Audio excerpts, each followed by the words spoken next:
Q1Q Pharmacy. Quality healthcare at affordable price. Summer holidays vandachu, நம்ம GT Holidays vandachu. GT Holidays, South India's #1 travel brand. Vandachu, the Chennai Silks in Mega Combo Sale, Summer Chill Out Sale.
Well, good afternoon and welcome to the Misano World Circuit. Marco Simoncelli here on the beautiful coast, just off the eastern coast of Italy, close to Riccione and Cattolica. We're here for the third round of the Michelin 24-hour series here in Europe, with a start of two amazing circuits in Mugello and Spa. We head to something completely different here at Misano, a circuit that's very well known to fans of motorcycle racing particularly, but less well known in sports car racing. But for multi-class racing, I think it's going to provide a fantastic spectacle, just part of the grand tour which we have around Europe here in the 24-hour series. We head to Paul Ricard as well in July. That is next up before our traditional curtain closer in Barcelona at the end of September. Weather, well, it's been up and down over the last couple of years. The teams have had a little bit of track time over the last few days, but the weather right now, relatively cool for this time of year, just around 17 degrees Celsius, but it's the dark clouds that loom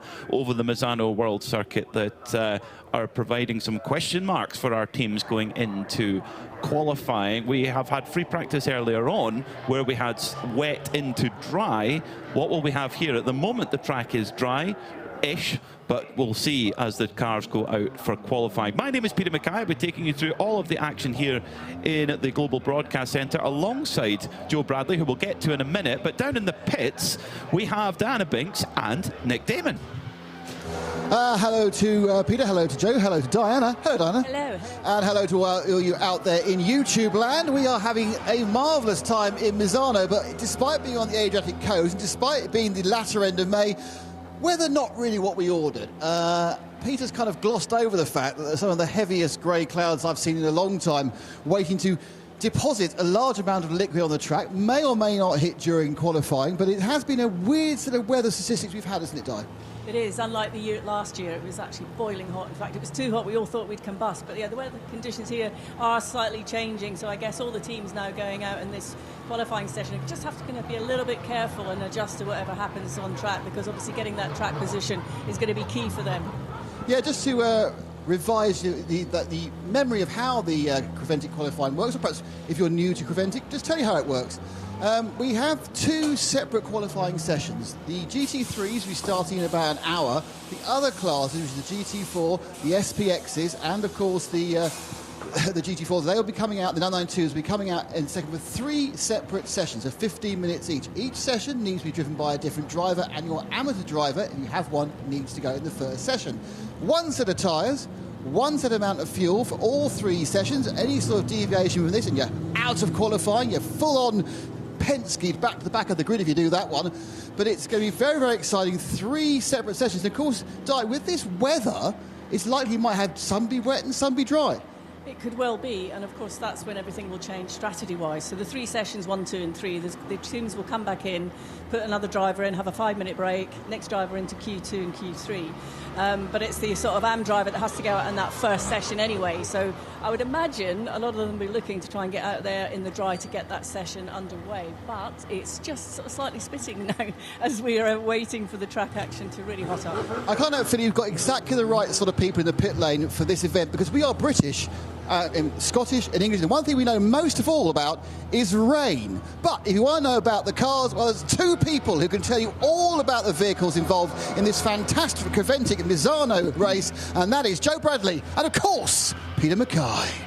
Thank you, Nick. Yes, this session here, we have a little bit of a mixture, actually, on this session. We've got the 992s, which are one of the most numeric classes always in the Michelin 24-hour series, the Porsche 992 Cup car, like you would see in the Porsche Mobil 1 Super Cup, or indeed in the Porsche Carrera Cup North America, or various Carrera Cups worldwide, but running in endurance racing trim. We'll also have the GTX machine, the GTX class of Vortex. They will be running the number 701, and they are running in the GTX class. GT4, we have the Mercedes AMG GT4 Adventure Engineering as well. All the cars looking to get out quickly to try and get some qualifying laps in here. And Joe, we finally bring Joe Bradley in. Joe, this is a fairly nervy start to proceedings, I would say, with weather looming, and you kind of want to get some laps in here in this qualifying session. Hello, Peter. Hello, everybody. Yeah, Misano, it's a tricky little circuit, isn't it? 4.2 kilometers, 2.6 miles. And the key to this early start, or the first session, I should say, is we're on new tyres. It's the same set of tyres across three segments. We've got to start the AM driver in the car. He gets the benefit of the fresh tyres, as we've got one of our 992 competitors rolling to a halt, and it's Stefan Perrin in the 888 numbered Porsche. That looks like he's got a problem, whether he's Control-Alt-Deleting that, Peter, but that might bring out a red flag, and as indeed that is what has happened. So that gives me an opportunity to continue talking and telling you about what's in store for these drivers. Certainly the drivers that are starting this qualifying session, they will be able to maximize that tire performance. We know the Michelin tire has a little bit of an optimum lap that will come in after about 2 or 3 laps and stay there for about 3, but then after their run, and I think a lot of the teams will be giving their drivers maybe 3 laps and in, not wanting to take too much out of the tire, because they want to optimize their run on the tire for their pro drivers, if indeed you have indeed got a pro driver. But a little bit of a truncated start with no times being posted, Peter, as the cars left the pits. That 888 numbered Porsche, that looks like the 911 numbered car, actually, not the 888 car.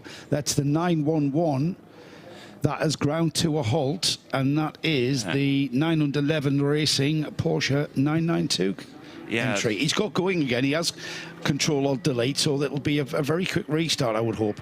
Yeah, it's 911, a team that have run actually a 911 Cup car in the GTX class before, running an older car with a Manthey racing kit. So if you want to enter the 992 class, it has to run to the Carrera Cup Deutschland specification. You can put an endurance kit on it, but in general, that's how the rules are put together for that class. So they have run in the GTX class before, but this is an early issue. And this only adds to the tension as well of the qualifying session, because nobody got even a representative sector in there early on in qualifying. And speaking to a few of the drivers earlier on, they're talking about this Michelin H2 tyre. It's a really good tyre. It can just go forever. It's got amazing longevity. But if you let it go cold during, say, a code 60, for example, it's hard to switch it back on again. Yeah. There's a lot of people been talking about that, and we are going to see that more tomorrow, perhaps. But this qualifying session, it's a race against the clock. It's a race against the weather. Those clouds are looking very ominous, and there is rain forecast. And all right, it's perhaps not as critical as maybe having a lap time that you are gauged by. We are going to have an aggregate of the three drivers across the qualifying segments, so perhaps not as critical, but you do want to be in each particular segment. You want to actually get your maximum out of your car and your driver, and that might not happen. Yeah, so it's just a little bit of a holding pattern here for the teams. They've been out onto the circuit and back in again. And the Venture Engineering machine, they've got the bonnet open on their car, on their V8 engined Mercedes. It's going to be Neville Jones who's taking the opening stint. He's getting the benefit of those brand new sticky Michelin tyres. Then it will be Matthew George, the professional driver in the car, who will be in the middle part, and then Christopher Jones will take the third session as the 911 machine is towed back to the pits behind a classic Mitsubishi pickup truck. I wonder what vintage of Mitsubishi pickup truck that might be. I'm going to wager late 1980s, Joe, but maybe early 90s. Is that not early 2000s? I can't tell off the Italian number plate. How do the Italian number plates work? Do you reckon that's a 1980s? It could well be. It might have been around. It might just be a track vehicle, mightn't it? I know that one of our camera operators, Heikki Bark, he loves his Japanese cars. So he's probably screaming right now. Loves his Japanese pickups. He loves Japanese pickups. He does. He sold a Japanese pickup to Cali Rovanpera. Did he really? Yes, really. Yes. Grown Racing on a high. They've had a great start to the season. Car 907, Tracy Crone, the team leader, alongside his long-standing partner in Nick Jonsson and Philip Hamprecht, a really impressive. I keep calling him a young driver, but he's actually super experienced now in Porsche Cup machinery. He's won the Porsche Cup in Asia in the past as Philip Hamprecht. He's really a bit of a not-so-secret weapon. 2 second places, rounds 1 and 2. Second in Mugello, in class that is. Second at round 2 at Spa. So they're having a pretty good season. However, having a better season is the Red Camel Jordan's car. That's had a win in both round 1 at Mugello and round 2 at Spa. And the question coming into this weekend is who can beat that Red Camel car in 992? They've just been unstoppable. We had a good chat with Paul Truswell. We've got a little bit of an unfair advantage there, don't we? Because he's part of the RSL team. So he was having a good chat with us. And he was saying that last year they just chased this throttle body issue all through last season. And the car actually had to go back to Weissach, to Porsche Motorsport. And they eventually they changed the engine and everything. And it still happened. And it turned out to be a connector that was the problem. So as ever. Yeah. And 20 quid. Yeah, connector. Isn't it? On a car that costs significantly more than that. But then they got it sorted, and this year they're back to true red camel form with Rick Breukers, who's actually very close with his brother Luke in terms of pace. Rick's maybe got the slight edge. Rick, of course, a double winner at the Rolex 24 at Daytona in the GTD class. He's and a Sebring winner. And a Sebring winner, exactly true. Yeah, that is arguably harder to win. Alongside Father Ivo and Fabian Dance, very impressive amongst his AM peers, is a very impressive driver. So they're a really strong driver lineup, which really helps in this type of racing where everyone has a minimum and maximum driver time that you have to get depending on what class you're in. But the Red Camel team, they've actually, because they have no pro driver, Rick Breukert is classed as a semi-pro, so they have no minimum or maximum drive time. Right, that's going to be interesting. The only thing they've got to worry about is going to the 2-hour maximum stint length. That's all they've got to worry about in terms of driver time. And that's why they're so strong. That's why they can perform in a strong, because they can maximise the two young lads. No disrespect to Fabian or Ivo, but yeah, Luke and Rick are the quickest drivers out there. Looks like we've got a green flag, or a green light at least, at the end of the pit lane, and we are going to resume this session. Yeah, because the clock started ticking down. Session will be resumed in 35 seconds. Right, okay. So we're ready to go for this 992 class. Red Ant Racing last year as champions. They've actually, with their own team, they've progressed up to the GT3 category, but they're still running a car now in 992 for the Ajith Kumar outfit. I'm just looking at the length of that pit exit road. That's a good third of a mile. What's that? That's a good quarter of a kilometre. Yeah, and that's why we thought they've been released. They haven't. They're now being held at the the proper exit. The red light still glowing red there at pit exit. So we're not quite underway. They left the pit lane proper, and then that exit road sort of seems to go on forever. And it's because it goes out it cuts out the right, left, right of the Parco S's. Is it an S or a chicane, the first turn here? I'm going to go chicane, isn't it? A lengthened chicane. Yeah, it's a long chicane. Yes, it's not quite a right angle, but it's a fairly technical part through that first sector. So 13 minutes left on the clock then. So the drivers have got to get down to business here quickly, get the heat into those Michelin tyres and get them into their performing window. We saw earlier on in free practice the fastest lap set by Red Ant Racing was right on the lap record set by Jason Hart last year, 134.366. Now that was on by far away from a perfect track, so we could well see lap records tumble like we've seen throughout the year. This new Michelin tyre, the optimum performance that it gives is providing some amazing lap times. David Faminelli breaking the existing Creventic lap record, which had stood for quite some time. He broke it at Mugello at the opening round. Let's see what we'll get here at Misano. It's kind of a circuit of two halves, Joe. It's quite technical at the start, and then it just begins to open up as you head through the rest of the lap. It's a tricky circuit, and the thing, in my view, that makes it a very, very tricky and challenging track is that there's a lot of places where you've got to brake very heavy for some of the hairpins here, but you are braking and turning. They're preceded by very fast kinks, very fast sweeps, and certainly going into the Del Caro hairpin, that's turns 13 and 14, 14 being the Del Caro hairpin. Through 13, you're already thinking about going on the brake for the hairpin to get you slowed down. So whenever you're braking and turning, the car gets a little bit edgy. Perhaps not so much with the GT3 cars, which have the ability to brake really hard with the ABS. However, even with ABS, some of the drivers have told us that it's still tricky. You've still got to be a bit delicate, and you're still dialing the ABS settings to give you that element of braking efficiency and also driving ability of, say, rotating the car into the turns. So it all gets far too technical for my little mind. That's why I'm sat here in this box. Yeah, it is a cerebral track, I would say. Very, like I said, very, very well known for MotoGP. Of course, this is the hometown, really, of Valentino Rossi. It's from Tavullia. It's just about 10 minutes up the road from the Misano World Circuit, Marco Simoncelli. And, of course, the name of the circuit, Marco Simoncelli, a great motorcycle racer who sadly passed away in 2011, and he's just from Cattolica, the town that we're staying in, just a couple of miles down the road. So it's a circuit with real pedigree. A lot of MotoGP riders come to train here. They ride road bikes, which are so fast now. They ride road bikes here on the Misano World Circuit. Let's head down to the pit lane. Nick Damon has got a report. Nick, what have you got? I've got a very brief report. It's a report. In fairness, I should credit the report has been obtained to me by Miss Diana Binks in the 9 and 11 team who came in. They stopped. They opened the bonnet. And is it the bonnet? Is it the boot? The bit without the engine on the Porsche.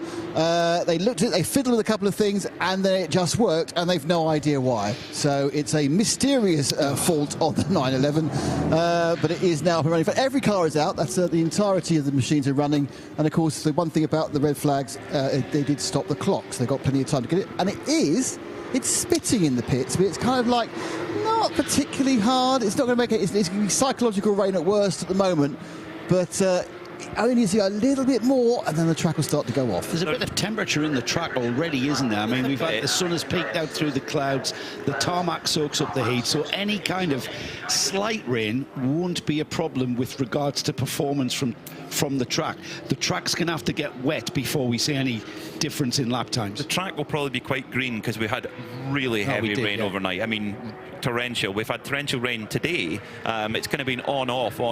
Hopefully we'll keep dry. There is a threat of rain during this qualifying session. First times are on the board. Fabien Defoe fastest with a 1:38.842 in the 992 AM class, just ahead of Nick Johnson by 0.04 of a second. Then it's another 0.7 further back to Pablo Brasilvero for Escuderia Farón, the Spanish team. Fabian Danz sits in fourth with a 1:40 flat, and then Magnus Holmgaard running out the 992's 1:40.2, and straight away Defoe improves with his second flying lap, 1:37.762, so goes much quicker. And I think this is going to be the story of all these qualifying sessions, Joe, where they just get quicker and quicker. The track's going to improve. As long as it stays dry, the track will continue to improve lap by lap. I think it'll continue to improve all the way through to Saturday evening. We might want to tell you about only one car in GTX, only one car in GT4. That doesn't detract from the challenge and the way these teams are going to go about their race weekend. They're going to treat it as if they've got 30 cars in each class. They're going to go about their race, and they're going to their race strategies, and it's all about the way that they cycle through the drivers, isn't it? They're going to give the drivers the experience of, you know, double stinting the tyres and really optimizing their runs, and it's good experience for when they go forward to the remaining rounds of the European season. Paul Ricard, Barcelona, not that far away. And you mentioned the championship, Peter. It's still all to play for in all of our classes. We'll talk about the 992s at the moment. Red Camel and RPM are there, first and second. Third place for Holmgaard at the previous round at Spa. Third place, I should say, for Sebelju Racing at the first round at Mugello, but with 2 more rounds to go after this one. You know, this is the middle ground, isn't it? This is the odd number. After this one, time begins to tick away for gathering points. So the pressure's going to be on. So you want to maximise your run here and want to gather as many championship points on the run-in to the championship proper and the finale at Barcelona. The big finale, yes. The Fermin Velez Trophy, where, you know, anything can happen at that race. 24-hour race, you can have an issue early, and all of a sudden the championship can twist round. And with a bigger entry, we get more entries for that 24-hour race. Therefore, if you have an issue, there's more cars between you and potentially the car chasing you. So yes, you're so right, getting those points in the bag. And I know that for Venture Engineering, for example, they've had competition in GT4 over the first 2 rounds, but they've talked to themselves and said, we know that we want to win the championship, therefore that part of winning that is being here at every round, and that's the way that they're looking at it. Let's get down to Diana Binks, who has more information for us down in pit lane. Thank you. I'm with the Red Ant team, the number 93. Mark Goossens is the team manager for the team. Now, Mark, a lot of our listeners will know you from sports car racing. You have a lot of experience, professional driver. We're here in Misano this weekend, a lot of new drivers out there on track. What are they likely to expect? Well, it's difficult to say because, first of all, I don't know this track. So it's funny you say that because, I have a lot of experience, but I've never raced here myself. But, you know, it's a track like any other track. It's a technical track. It's not the longest track, not the highest speed track either. But there's a lot of flow in there. You need to keep that momentum going. And, you know, like any other race in endurance, it's important to stay out of the pits and have a clean nose. So for someone that hasn't been on this circuit, how do you prepare yourself for this one? I mean, we arrive here not expecting to quite have the changeable weather conditions. There's a spit of rain, but it's not wet. How do you prepare yourself? Yeah, it's true. I mean, the weather, obviously we cannot control it, but everything else we just prepared. We prepared exactly the same as for other races. It's a very good and a very positive thing with Creventic is that we have 2 days of a lot of track time. We can have 8 hours of track time on Wednesday and on Thursday. So about learning the track, we got plenty of time, and we just work on it methodically with the different drivers. And like I said, staying out of trouble is a big step, and we didn't manage to do that on Wednesday, unfortunately.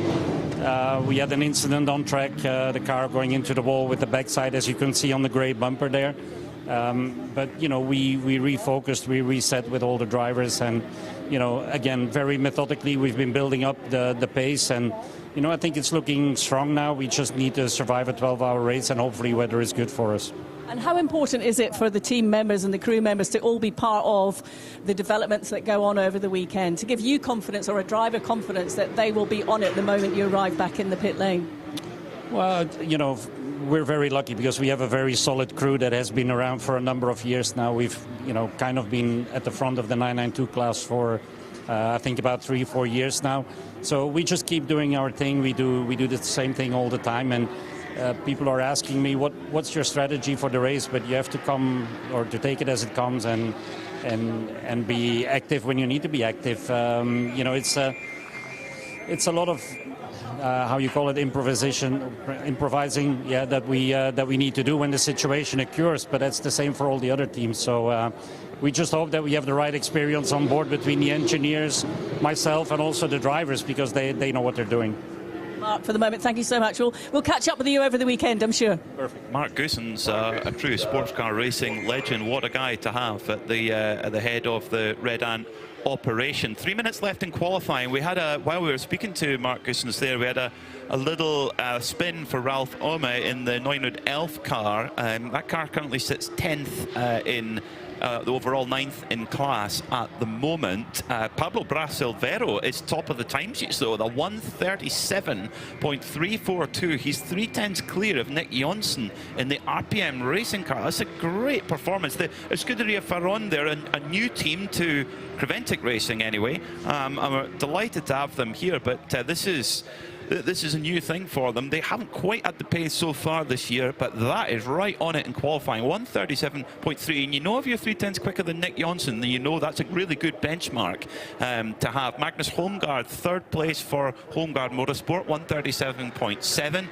Then a 137.7 for Fabian Dufour, who's gone into the pits. That's enough for him. Fabian Dance sits in 5th, and Stefan Perrin in 6th. And of course, Joe, this set of tyres is going to be the tyres used for Q2 and Q3, so you want to do your quick lap and then not put too much else into them. Yeah, Peter, we're going to see cars now come into the pits after putting in their flying lap, one out past the pits, perhaps another one past the pits, just to get the tyres up to their optimum operating temperature, and then the time will come.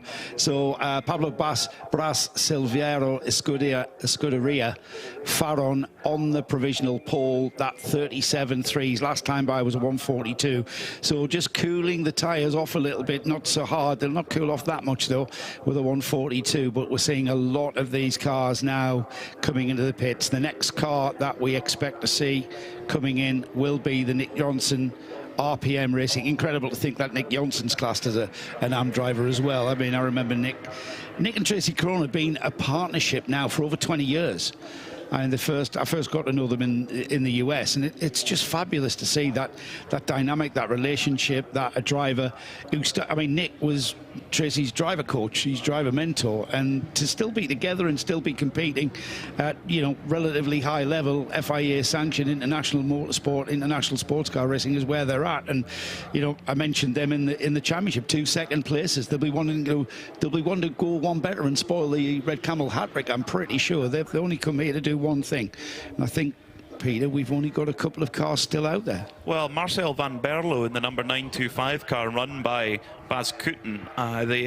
He's trying to improve on his lap time. It's 139.8 at the moment for Marcel, who's driving with his 2 sons, with with Kai and Glenn Van Berlo. It's a fantastic story. I mean, Kai Van Berlo particularly has a lot of experience in racing in America. Actually studied out in America, studied at Miami University, but his father and two sons. And I always think this, you see it a lot, particularly in the Michelin 24-hour series here with Creventic, is, you know, you think what a special experience to go and race with your family. We've got quite a few family teams that we can talk of. The Venture team out in the Mercedes, they had a big off, didn't they, at round 2 at Spa, where Chris Jones put the car off on cold tyres.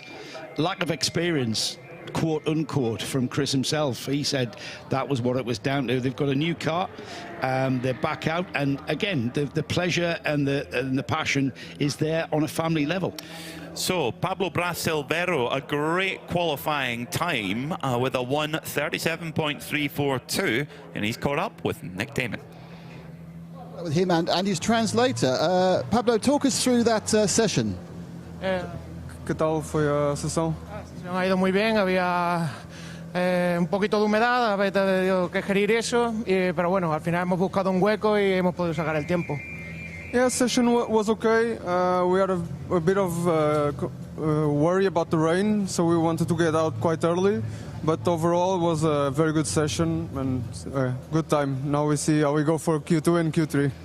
There's been a lot of rain over the last few days. How has that affected the track? Is it very green and not very grippy?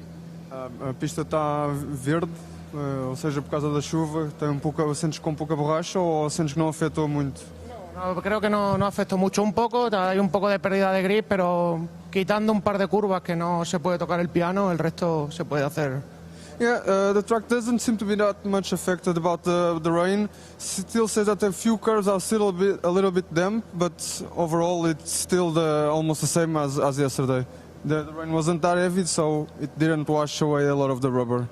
Thank you, Pablo, and good luck for your team for the next few sessions. Thank you. Well, they're a welcome addition to any grid, aren't they, of a 24H series race. Great to have them along. Scuderia Faron, and they mean business, don't they? They do. Yeah, it's great to see them get some. This isn't a race result, but this is a huge step in confidence for the Scuderia Faron team. They had a difficult start at Mugello, a little bit of a difficult start in Mugello.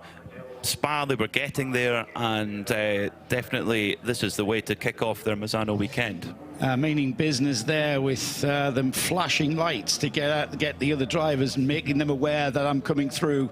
I'm on a hot lap here. I'm about to put this car on pole position. Who's next up? Do we have information as to who's out in the car? I suppose we're going to have to trip the driver ID light at the end of pit lane before we find out who is next in that car. The 949, the other teammates, there's another two teammates. We've just seen Pablo Bras Silvero put that first time in. Pedro Miguel Loreno Bras is next, and then Fernando Gonzalez. So Fernando Gonzalez, I'm being told in my ear, is next driver in that rotation, and we'll see just how. I was going to use the term aggressive. Well, you've got to be aggressive, haven't you? You've got to be. It's kind of a controlled aggression when you're driving any race car. You've got to keep that aggression under control so that you don't go out of control. And they're in a good position because they have a complete AM-graded driver lineup. So what that means is, in this qualifying context, is that they can basically put any of their drivers in any order they like. A little bit like the Hoffer car will be able to do in GT3, because they're all AM drivers. So they can decide whether they want to put their fastest driver in first or whether they want to keep them for later on. It's very much depends. And once we get into the race, we'll talk about the differences in terms of how all AM-graded drivers, non-professional drivers, are given a slight allowance to help even the playing field up. And that's very much what Michelin 24-hour series is all about. It's about competition, but giving everybody a fair chance and giving everybody an opportunity to compete and get that satisfaction out their motor racing. I mean, driving a Porsche GT3 Cup car, or even, you know, a Ferrari 296 GT3 around circuits like Mugello, Spa, Misano is a joy in itself, but to compete is another level of joy entirely on top. I've been a big fan of this way of going qualifying that we have done for the last few seasons now, the last couple of seasons now, of having an aggregate score from each of the 3 qualifying segments, where each of those segments has a different driver, unless you've got a 2-car team, of course, but each of those drivers able to put in a contribution to that qualifying position. It's not just about plugging the hotshot superstar driver in and sending them off on a brand new set of tyres and optimizing the run. It's about managing those tyres by putting the amateur driver in first. The amateur driver could easily destroy those tyres. And then if that amateur driver drives badly, you know, he's got to drive the car correctly. The engineer's going to tell him how to bring the temperature up, how to get the best out the tyres, and how to keep the life in the tyres, and come into the pits after that first segment and hand those tyres in a usable state to the next 2 drivers, and especially this one, because this is the bit where you put your pro in to get the best out of what tyres your AM driver has left you. Well, there should be a bit of life left. Let's go through the drivers then for Scuderia Farron. This is in order of how they sit in qualifying right now. Will be Fernando Gonzalez. Then it's Tracy Crone for RPM Racing. So they're deciding to put their 2 hot drivers first and third. Martin Vedel Mortensen will go third. Will go in this qualifying session in the 3rd place Home Guard Motorsport car. Then it's Ajith Kumar for Ajith Kumar Racing. Rick Breukers in the Red Camel Jordan. So Red Camel Jordan's deciding to put their hot shoe in for the 2nd session. Paul Meyer in the 888 Seb Lejeune Racing car. Then it's Martin Rump for Milner Motorsport. Kai Van Berlo in the Van Berlo Motorsport by Bas Kooten, so they're putting their hot shoe in now. Philippe Bonnell is in the Vortex. Then it's Martin Schluter for Neumann Elf, and Matthew George, again the hot shoe in that car for Venture Engineering, will take this qualifying session. So a real mix of strategies here, Joe. There is. Some teams deciding to get their non-professional driver in, some deciding to get their professional or hot shoe driver. There's obviously a reason, but you know, I would think the optimum way is to put your hot shot in. Talking of hot shots, we've got 2 hot shots now. Nick Damon is talking to Nick Johnson. Nick, it's really threatening to rain. You know, how have you sent out Tracy saying, "Well, be careful"? Yeah, well, you know, when I was out there now, it started raining pretty hard between 10 and up to the start and finish here, and now we start seeing drizzling here as well. So we just basically doing a recon right now. He went out on the stickers to see how wet it really is over on the other side of the track, and from there make a decision on what tires to go on. But right now here obviously seems to be too dry to go on wet, so you're about to burn them up, and it depends on what it looks like on the other side. But I think hopefully if it doesn't get more rain here now, we hopefully can stay on the dries and get a qualifying session in at least. So you think the 10 and 11 around the back there is actually strong enough for wets then? Yeah, I think going into 10 and the whole back stretch there will start getting pretty wet, and especially if you really track out and use the whole track and, you know, like curb and like the concrete behind there, it's definitely getting wet. I had a couple of situations there. And that's the quick bit, isn't it? That's exactly right. That's the quick part over there, so you have to be very careful. Now, I understand this car had a slight issue electronic-wise earlier in the day. What was it? And I take it it's fully fixed as the car's going round. Yeah, basically there was some sort of a throttle body issue, because these cars, as you said, are so technically advanced these days, right? So this car has basically 7 throttle bodies, you know, 6 on the banks, 3 on each side, and then like a main one that everything kind of goes into. And one of the throttle bodies had some sort of a electrical little kind of, you know, issue. So we decided to basically change engine, because we could have taken everything out, but since we had the luxury of having a fully dressed engine in the truck, instead of trying to take parts off and put back on, it's always a little bit of a danger as well when you start doing with sensors and stuff like that. So we decided to just put a different engine in that we know is fresh and very good as well. So yeah, so you put a different engine, but I take it, if you're looking at a Porsche Super Cup engine, what are they within? 4 or 5 horsepower between each individual unit, or do you get a special one? Not even, I don't think. I mean, when they hand it out to the customers, I don't know exactly the percentage, but I used to kind of have my own shop building engines, and we never had any engines leave our shop that was not within 2 or 3 horsepower.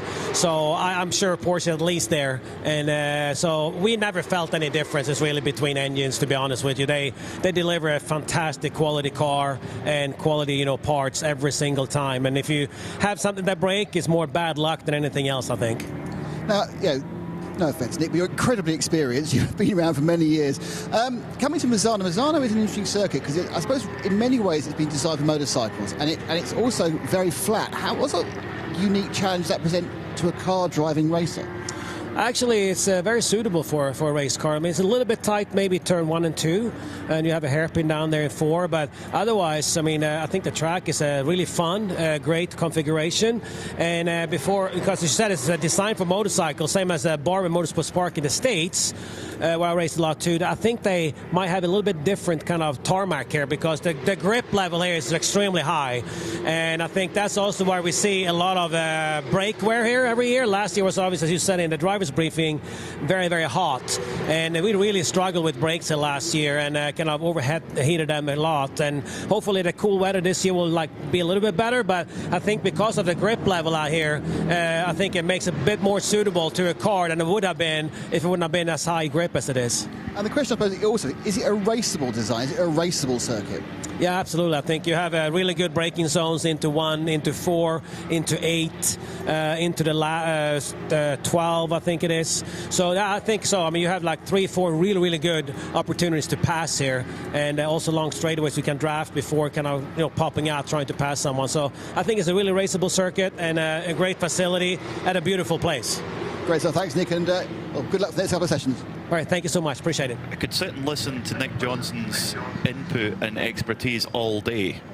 Just amazing intel there on how the whole process of what's going on track works. Right now out on track, the weather is changeable. We heard from Nick there saying that on one half of the circuit it's wet and one half it's dry. For a non-professional driver, that is a really difficult situation because you've got to get the temperature into the tyre to get it to work, and if the track is wet, when that provides it, that just cools the tyre and it can send you into the danger zone basically. So that's really, really tricky. Track time wise, lap time wise, the best we've seen so far in this session is a 1:37 flat set by Kai van Berlo, which is the fastest we've seen so far. But the times that are being shown in this session, Joe, they aren't quite as much of an improvement as we might have thought. I'm not sure the track's been affected at all because we had Kai van Berlo, as we said, at 1:37 dead, and then he's just gone 1:37.6, but he put in a purple sector in sector 1. He's just going to come around and he's going to be putting in his next sector 1. We'll keep an eye on that to see what he puts in, whether he's going to be, and that's a purple, meaning he's the fastest driver. He goes purple again through sector 1, 25.404. That's as fast as anyone has gone through. Paul Meyer in the Sebelju Racing Porsche ahead of him, 25.45, 500ths slower than that through sector 1. It's you know what, 992, it always delivers. It always delivers a very tight and competitive race, and right now we've got a very tight and competitive qualifying session because it's all just tipped on its head. It looks nothing like we finished sector 1 or sector 1 of the qualifying session. Get me sectors mixed up now. Sector 1 on the track. I'm talking about section 1. The first element of this qualifying session bears no resemblance to what we're seeing now with these aggregate and average lap times now, with 2 lap times being able to be accumulated. We've got Martin Vettel Mortensen in the home guard car. His average time is a 38.0. 2/10 slower than that on average is Rick Breukers in the red camel car. Kai van Berlo hitting a little bit of traffic on this lap, coming up against 2 cars, the home guard car and the Ajith Kumar racing car. So Kai van Berlo just, he would have been quicker there, 1:37.158, so he lost, I reckon, half a second in the last corner. So van Berlo is going quicker. He's making up all the time in sector 1. He's now getting held up big time behind the home guard car. So 6 minutes, 20 seconds to go. Kai van Berlo trying to make his move. Now, Kai van Berlo knows these 992 Porsche Cup cars better than most drivers, actually, because he was in the Porsche Carrera Cup North America in the year it was launched. They were the first championship to get them, even ahead of the Super Cup, so he knows the car well. Rain, it looks wet. That section of the track looks wet. The middle part of the track, yeah, from sort of turn 6 down to turn 8 now is looking like there's a bit of moisture out there. So are these lap times actually going to be improved even with the clean air? Paul Meyer actually said it's the best lap of the session for Sebelju Racing, 1:36.8. So van Berlo not the quickest of this segment of qualifying. Yeah, that's the fastest time we've seen all day. However, the track beginning to visually look a little bit damp, let's say, and it doesn't seem to be affecting the performance of these cars, and maybe we're just getting a little bit of spitting out there. We heard Nick Johnson describe this is a very high grip level track. So we're going to have a pretty wet track before we seeing it being affected. But it takes very little rain to affect the performance of these cars on these slick tyres on a damp track. We're not seeing it lap time wise though. We're just waiting for the next element of lap times to be completed, and then we'll get a better idea. Peter, here we go. They're just about to come across the line now. The Holmgaard car leading that train of cars around at 1:41. So that's right off the pace now. Yeah, I think that was a scrub lap because of the little disagreement with Merlo car traffic for Holmgaard. But Martin Rump getting it right up onto the curbs on the exit of the final corner. And there's Rick Breukers completely making a mockery of everything by it's been disqualified. So that last lap time there, a 1:37.2. Still 4/10 away from Meyer's best. Yeah, that put him to the top of the table for a second. That put him at the top, yeah, on average. But he's dropped back to third now, so it's changing all the time now. Yeah, so Paul Meyer is still the quickest in this second section of qualifying with a 1:36.8. And that is then, but with Rick Breukers, who's now gone absolute best in Sector 1. So does Breukers have some time up his sleeve? And he's always good in these conditions. When he won those Rolex 24 and Sebring wins, those were in changeable conditions. I think one of the Daytonas was in absolute monsoon conditions, but he always goes well in this Porsche 992 GT3 Cup when it gets wet, when it gets tricky out there, as he comes up to head towards the timing beam for the end of Sector 2, and he's personal best in Sector 2. So this could be a hot lap here from Rick Breukers. Let's get him over the line, and then we'll get down to Diana Binks for some more information from you. 3.5 minutes to go as Breukers now into the final sector. He's right on that time for the fastest time of the session, and that would then, if he was able to do that on average, that should put the Red Camels team up onto pole position in class. As they come out the final corner now, Rick Breukers losing all the track room and maybe a little bit more there. 1:36.792. That goes provisional pole in 992. Let's get down to Diana. Thank you. I'm with Venture Racing. Max George has just jumped out of the number 421. Max, what were conditions like out there?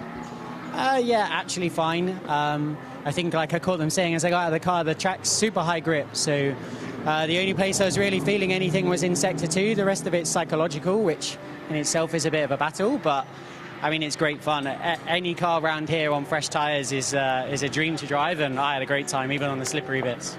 Well, Ventura are sort of leading the GT4 class, so is that on your mind at the start of the weekend, really? Are you looking to capitalise as much as you can? Yes and no.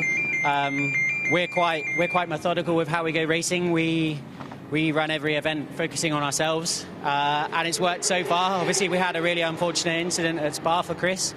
We're here to bounce back from that, but the job remains the same. We do ourselves, even with being the only car on the grid.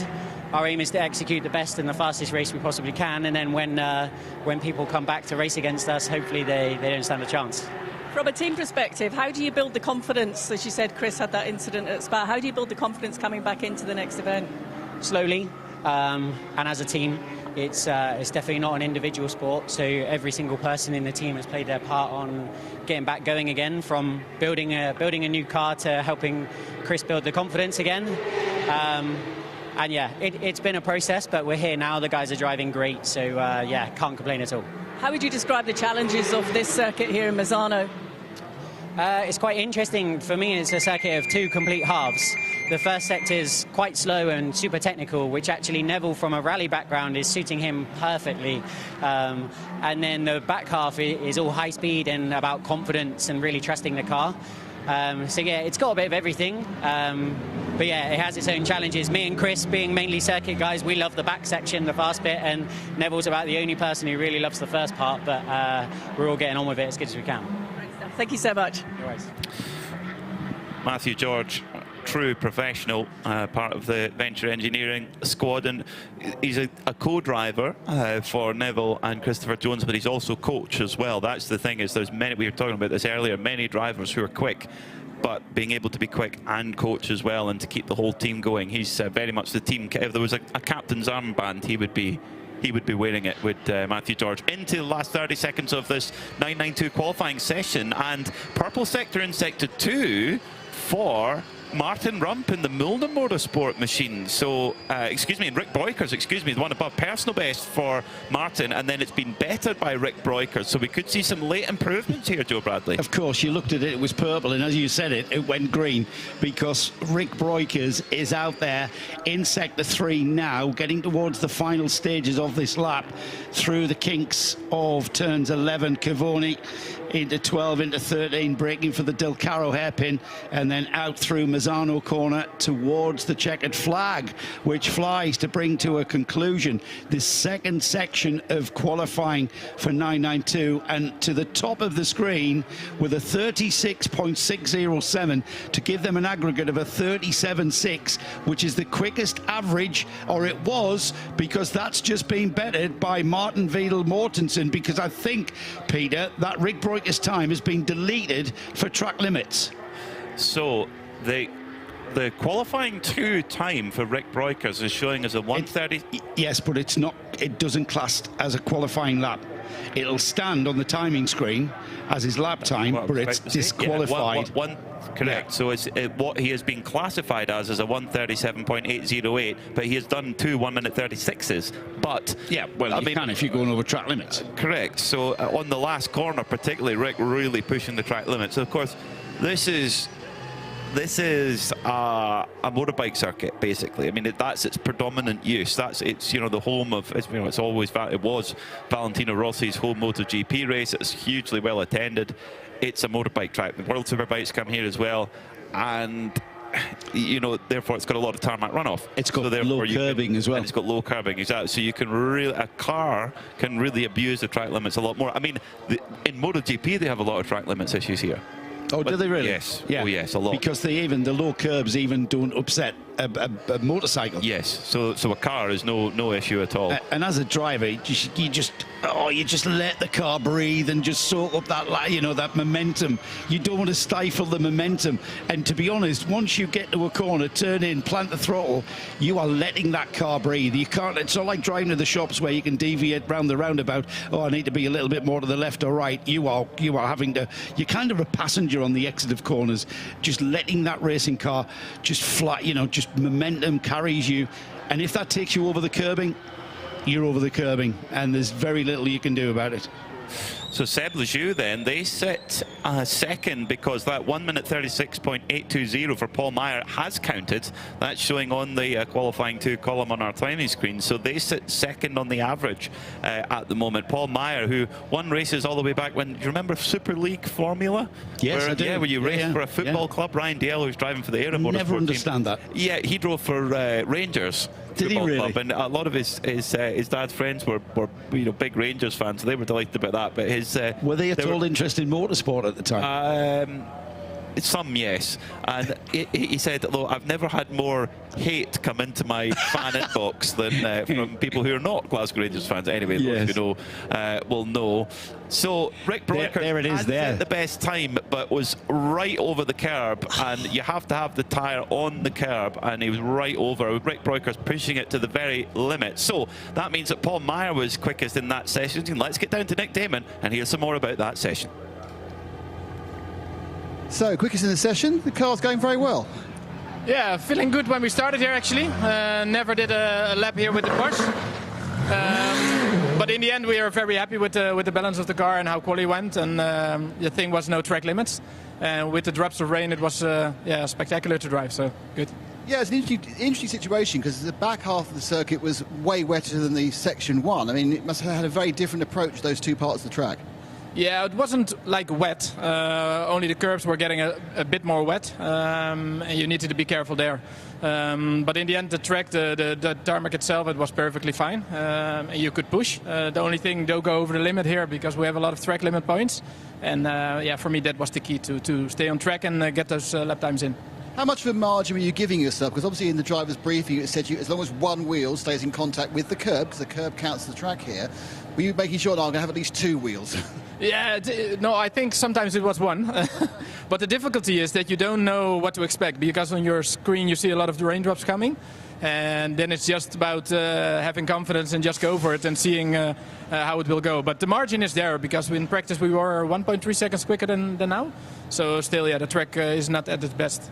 So where do you feel, obviously you're 1.3, is that something you can feel in the car, the time's disappearing, or is it just something, because it's just lack of grip everywhere, you think, oh, I've no idea where that 1.3 seconds has gone? Yeah, it's a little bit everywhere. Because of the rain today, 2 times of rain, the track can be a bit less grippy. That's what we felt on track, actually. So that's the main thing, I think. Right, going through this qualifying session, obviously your teammates in now, I mean, what is the sort of the tyre drop-off? We hear these Michelins are really, really good for a few laps. How many laps is a few laps before they start to plateau down? I think what we saw in practice for our car, the tire stays alive for a long time. And in the end, okay, you get some oversteer. But in the end, I think with 40 lap old tires, we still did well. And we still had a good time. So I think we will be fine in the race. So as it wears, the balance goes more oversteering? Yeah, for us it does.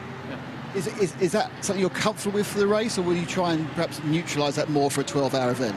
I'm fine with that because I like a good front, and the front of the car is really working well for the less experienced drivers or the bronze drivers. It's a bit more risky in the fast part if the car is moving around on the rear. So maybe we need to adjust a little bit for the race for them. So thanks, Paul, and good luck for the final session. Thank you. Paul Meyer there for the Seb Ledoux racing team. Great job from him, a driver who's been racing for over 25 years, winner on multiple occasions in the Porsche Carrera Cup Benelux, and as we mentioned in the Super League Formula, those amazing V10 single-seaters, they were almost Formula 1 speed. They were, weren't they? You represented a football club. In fact, El Bamber made a little bit of a breakthrough there. He won a race in Inner Mongolia, and that sort of put him back on the map again. And amazing. It's got some bizarre stories from it. Check it out if you want to see it. I mean, the list of names of drivers and the top caliber drivers that were part of that. And Paul Meyer was one of those top caliber drivers that were part of that single-seater championship. Big engines, lots of aero, a lot of former Formula 1 IndyCar Series drivers involved in that. So check it out, Super Formula. Was called Super Formula, wasn't it? Super League Formula Racing, 2008 to 2011. Let's head down to the pits for more pit stop stuff. Nick.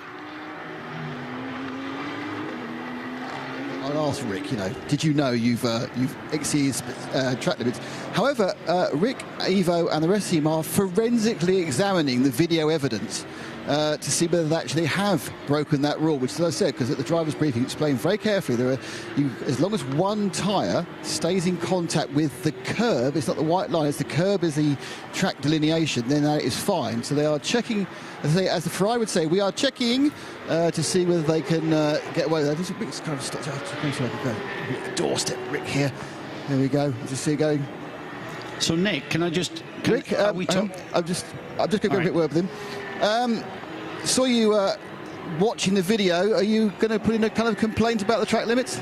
I think it wasn't a limit, but it was definitely still touching. So, in my opinion, it should count. So, let's see what they decide. They will have a look at it now. I mean, the rule is that one of the wheels still needs to be touching the curb, and it keeps touching the curb all the way through. So, I'll be honest with you. I'm not a steward, and I got in trouble for that before. But yeah, I think you're right. I think you did have some tyre in contact with the curb. I mean, obviously, luckily, as long as it is the turn 16 they're worried about, because obviously they were looking very carefully elsewhere. Have you been told it's turn 16 where you've busted the track limits? Oh, this was turn 6. It was my last lap. Yeah, and it was that corner. So it was specifically that one. The rest of the track I was actually really safe. It was just that I had a weird bounce of the curb that I came a bit wide. So yeah, let's see. I mean, on the video it shows clearly that's touching, so I hope they will have a proper review and then see what they decide. Was this more difficult because with the light amount of rain we were getting, was this more difficult because you kind of throw it into a corner, you don't quite sure how much slide you're going to get given the grip? Yeah, that's difficult, and I was myself, I was really being safe on the first few laps, and I also thought that we would just be safe all the way through, but then on the end it was drying a lot and I thought the others were in, so I wanted to go pushing again. And yeah, in the end we did some good lap times. Unfortunately, I had track limits in turn 16, which meant 2 laps were cancelled. And then I wanted to do a safe last lap, and I got a weird bounce of the curb, so I had another track limit. But in the end, I don't think it was a track limit. Well, let's see. I mean, I sort of agree with you, but again, not in any way am I a steward, but in my opinion, that was fine. Thank you. Thanks, Rick. From Greg That was what I Jordan. was going to ask Nick. Was it turn 16, the final turn, Curva Misano, to give it its name? Was that the track limit infringement that they were talking about? Because there was definitely wheel. It was turn 6 where he was pinged for. So that I'm being told. So, yeah, I mean, that hasn't affected the situation, though, which changes all the time, Peter, with 10 minutes remaining. That it does. This qualifying session is by no means over.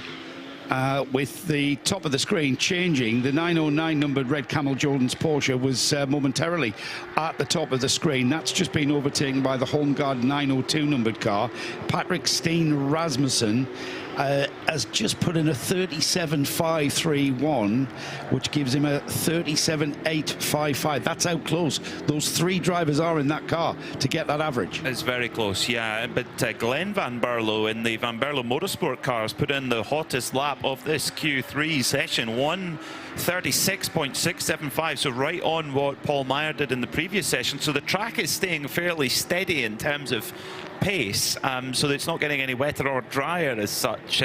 Certainly for this 992 qualifying session, there's some. I think 992 is going to be the battle to watch tomorrow because there's so many good teams with good driver lineups. Red Camels, Van Berlo. When is it not? When is it not? Very true. Very, very true. Not? Yeah, and I think the Van Berlo car particularly, you know, there to have, you know, Marcel's a strong driver, but also to have Glenn and Kai in the car. Kai's a really, really good driver as well. I mean, he was racing toe-to-toe with Seb Prio in Carrera Cup North America, and Seb Prio is now, you know, factory Ford driver. It just shows you the very fine balance between, you know, getting that break. Yes, exactly, exactly. But, you know, Kai also has, you know, he's, like I say, gone to a top university in Miami, and, you know, will probably have a career alongside his driving as well. So there's definitely different pathways in motorsport. We can still drive at a professional level, but also have a different profession as well.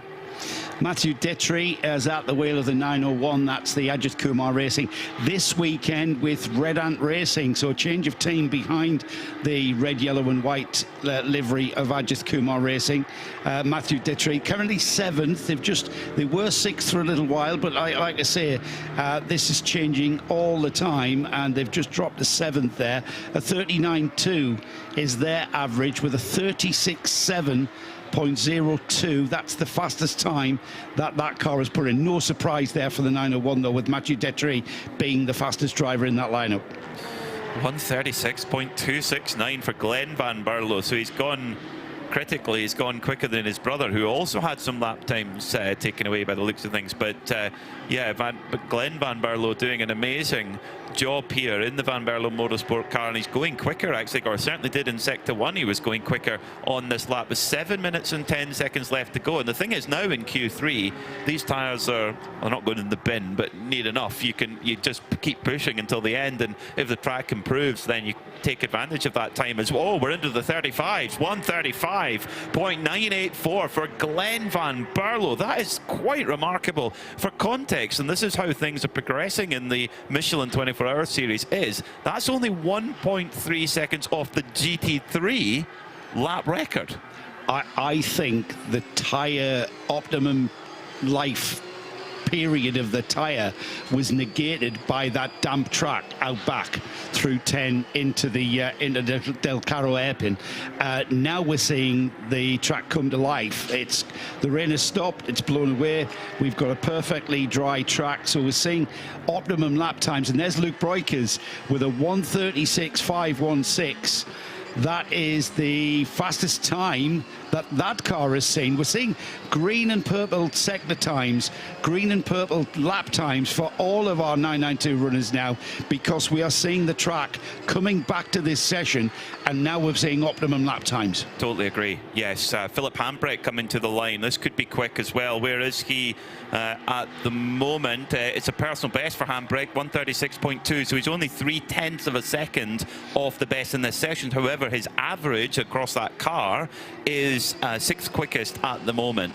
So they'll need to keep on clicking away there, but the track is definitely improving. So this could be just a race to the line. 5.5 minutes to go every lap. The track could just get quicker and quicker as we go. There's little bits of standing water on the inside of some of the curbs, actually. So drivers having to be a little bit careful of that as they go through, particularly through turn 5 and 6 as they build the speed on there, where, you know, coming through turn 6 onto the back straight, you're doing sort of 140 kph in a GT3 car, not much less than that in a Porsche Cup car.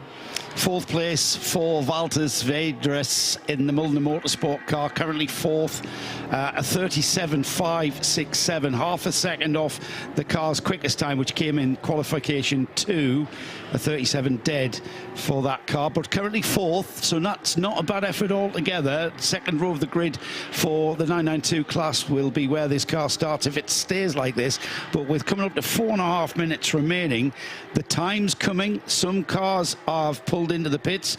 Matthew Detry, for instance, we just mentioned him. Ajith Kumar Racing, they're into the pits. That's their qualifying done, and they're down in 7th.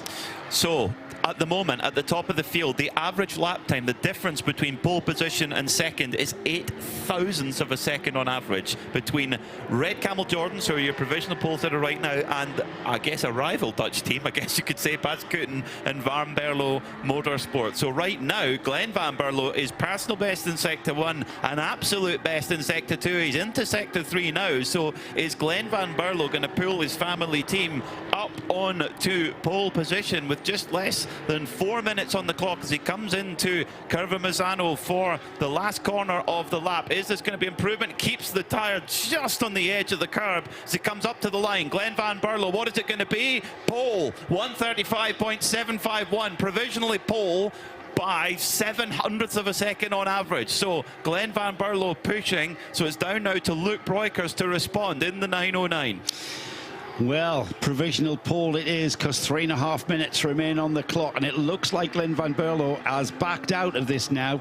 I think that's him done. He's put the car at the front of the field with the fastest time we've seen this afternoon, a 35.715, which certainly he's just showed us how much talent he's got, and he'll be bringing the Van Berlo Motorsport. Bas Koeten, you peel back the sticker, Bas Koeten Racing is underneath that. That's whose team is putting that car together on the track. But still a lot to play for, Peter, because we're not finished quite yet. And Homeguard have knocked Red Camel off the front row, as Red Camel are in. They're not going to go better than third right now. 136.881 by Patrick Steen Rasmussen for Homeguard put them up into second. But these are all provisional. Are Red Camel going to be walking to the stewards with their video saying, actually, no, we don't think that we because if they reinstate Rick's laps from qualifying 2, that'll change the order. Yeah. So, but whether the thing is, the people judging track limits are deemed as judges of fact.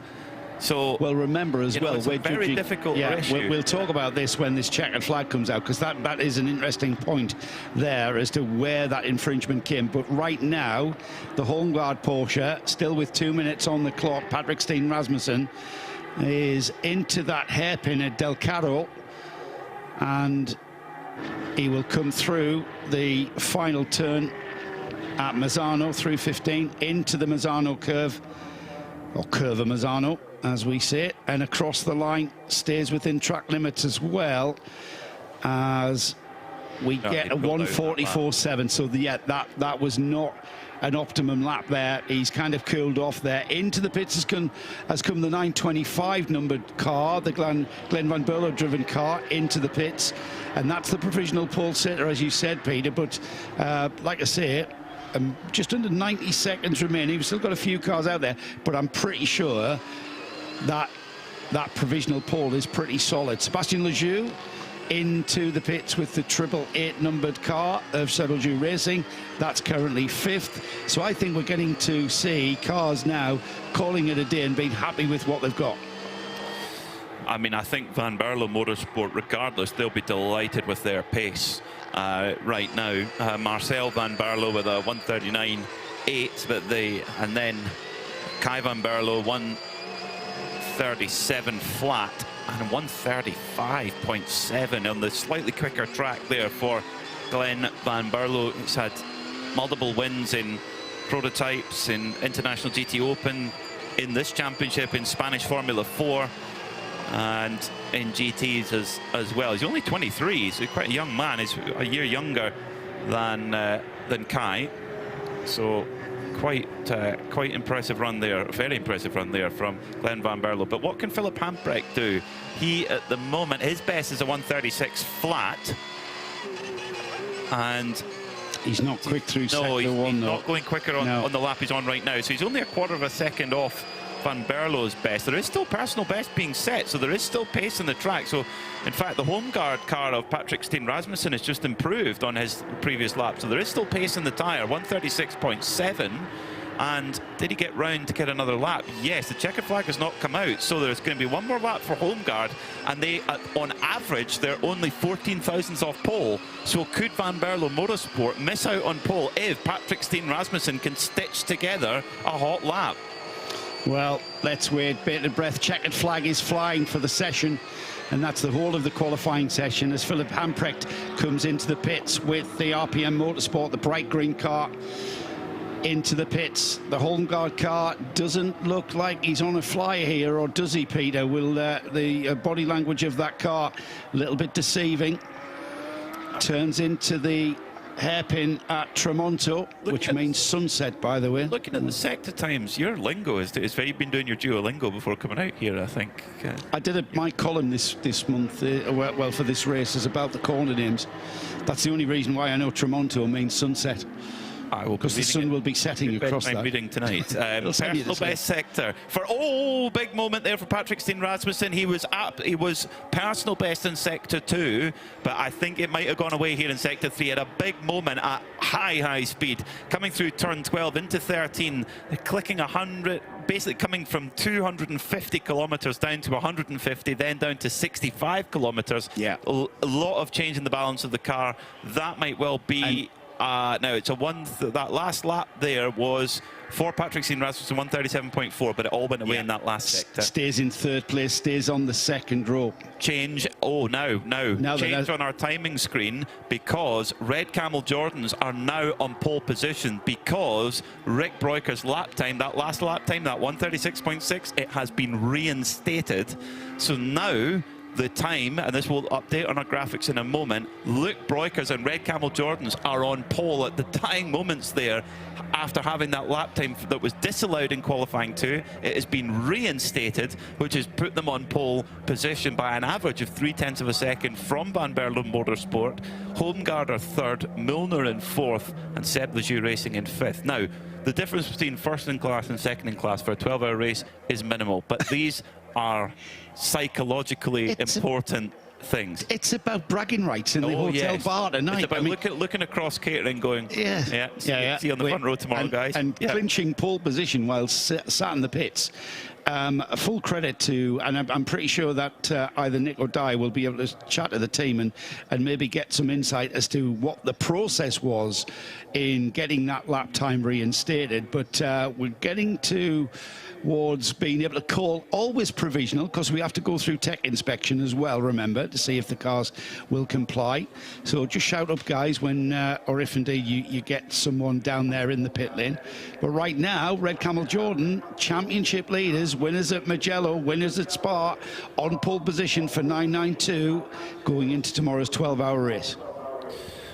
Very exciting 992 qualifying session. Can we do that again? That was great fun. It was great, wasn't it? Well, we can do it again with GT3s, which is coming up shortly. And that is an amuse-bouche for what we're going to see tomorrow. 2 Dutch family teams battling it out. Red Camel Jordans, the Broikers family, and Fabian Dans, who might as well be Fabian Dans Broikers, really. He might as well be. And with the Van Berlo family as well. Fantastic stuff. Can't wait to hear from our drivers down there after that really exciting session. And Anna Binks has caught up with Red Camel Jordans. Luke Broikers is just standing having a the rest of the team. That was quite an interesting last few minutes of that qualifying session. When did you know that you'd set the fastest time to take that pole? Yes, it was in qualifying. It was fun. And Rick had a track limit initially, and they looked back at it in slow-mo, and they saw it wasn't. So we got the time from Rick back from Q2, and that's why we ended up on pole. So very happy. Well, that's great for the team. You've worked quite hard. How would you describe the conditions out during that qualifying session? Yeah, for me it was dry, but I think for Rick and Fabian it was drizzling, so it was tricky for them. But it was very interesting, yeah. How is the balance and the handling of the car? Obviously, you're on pole position, so you're relatively satisfied, but does it suit the three of you? The rear is very loose, so we may have to make some setup change, but especially in the slow corners, so it's very tricky to handle the car. But if that's the only thing, we can manage for tomorrow. Thank you very much, Luke. Thank you. Luke Breukers with his traditional flat cap, his Coppa Florio flat cap, which he's always got on around the paddock. Now his father Ivo there, who's in his civvies, not have to do qualifying duties there, with Fabian Danz taking it, then Rick Breukers, then Luke Breukers in that run. Yet another pole position for Red Camel. The dominant run continues. Well, my question coming into Misano weekend was, who can beat that team, Red Camel Jordan? They're doing something right. They've got our old friend Paul Truswell, who's helping the team with some race strategy. There was a little bit of strategy, you could argue, going into this qualifying session. The way that the session is structured, you have 3 segments of qualifying and the lap times from each of those segments aggregated to give us the qualifying time. So you have to strategize a little bit with how you use your drivers, and it was Fabian Danz who went first, Rick Breukers went second, and Luke Breukers with his traditional flat cap. Is that a Dutch thing? Certainly a northeast of England thing, but it might be a Dutch thing as well. So congratulations to them. We've got our GTX runners, of course, and our GT4 runners, Venture, Mercedes and the Vortex V8. We look forward to seeing them run their race tomorrow, but it's all about, at the moment, that class pole position of Red Camel Jordan. Well, for 3 15-minute sessions, there were many, many highlights. Let's discuss them through. So clouds loomed over Misano World Circuit at the start of qualifying, with a little bit of precipitation mixing things up in the opening couple of sessions. Unfortunately for Neun and Elf, early technical issues just not getting them off to the perfect start. But finally we got going with a great start to the qualifying. Scuderia Farron setting the fastest time in qualifying 1, with sadly more issues for Neun and Elf. But it was Van Berlo Motorsport who then forged to the front, with Kai Van Berlo, former Porsche Carrera Cup North America star, going to the front, and Rick Breukers taking it to the very edge of track limits and just no more, putting in a really solid lap time.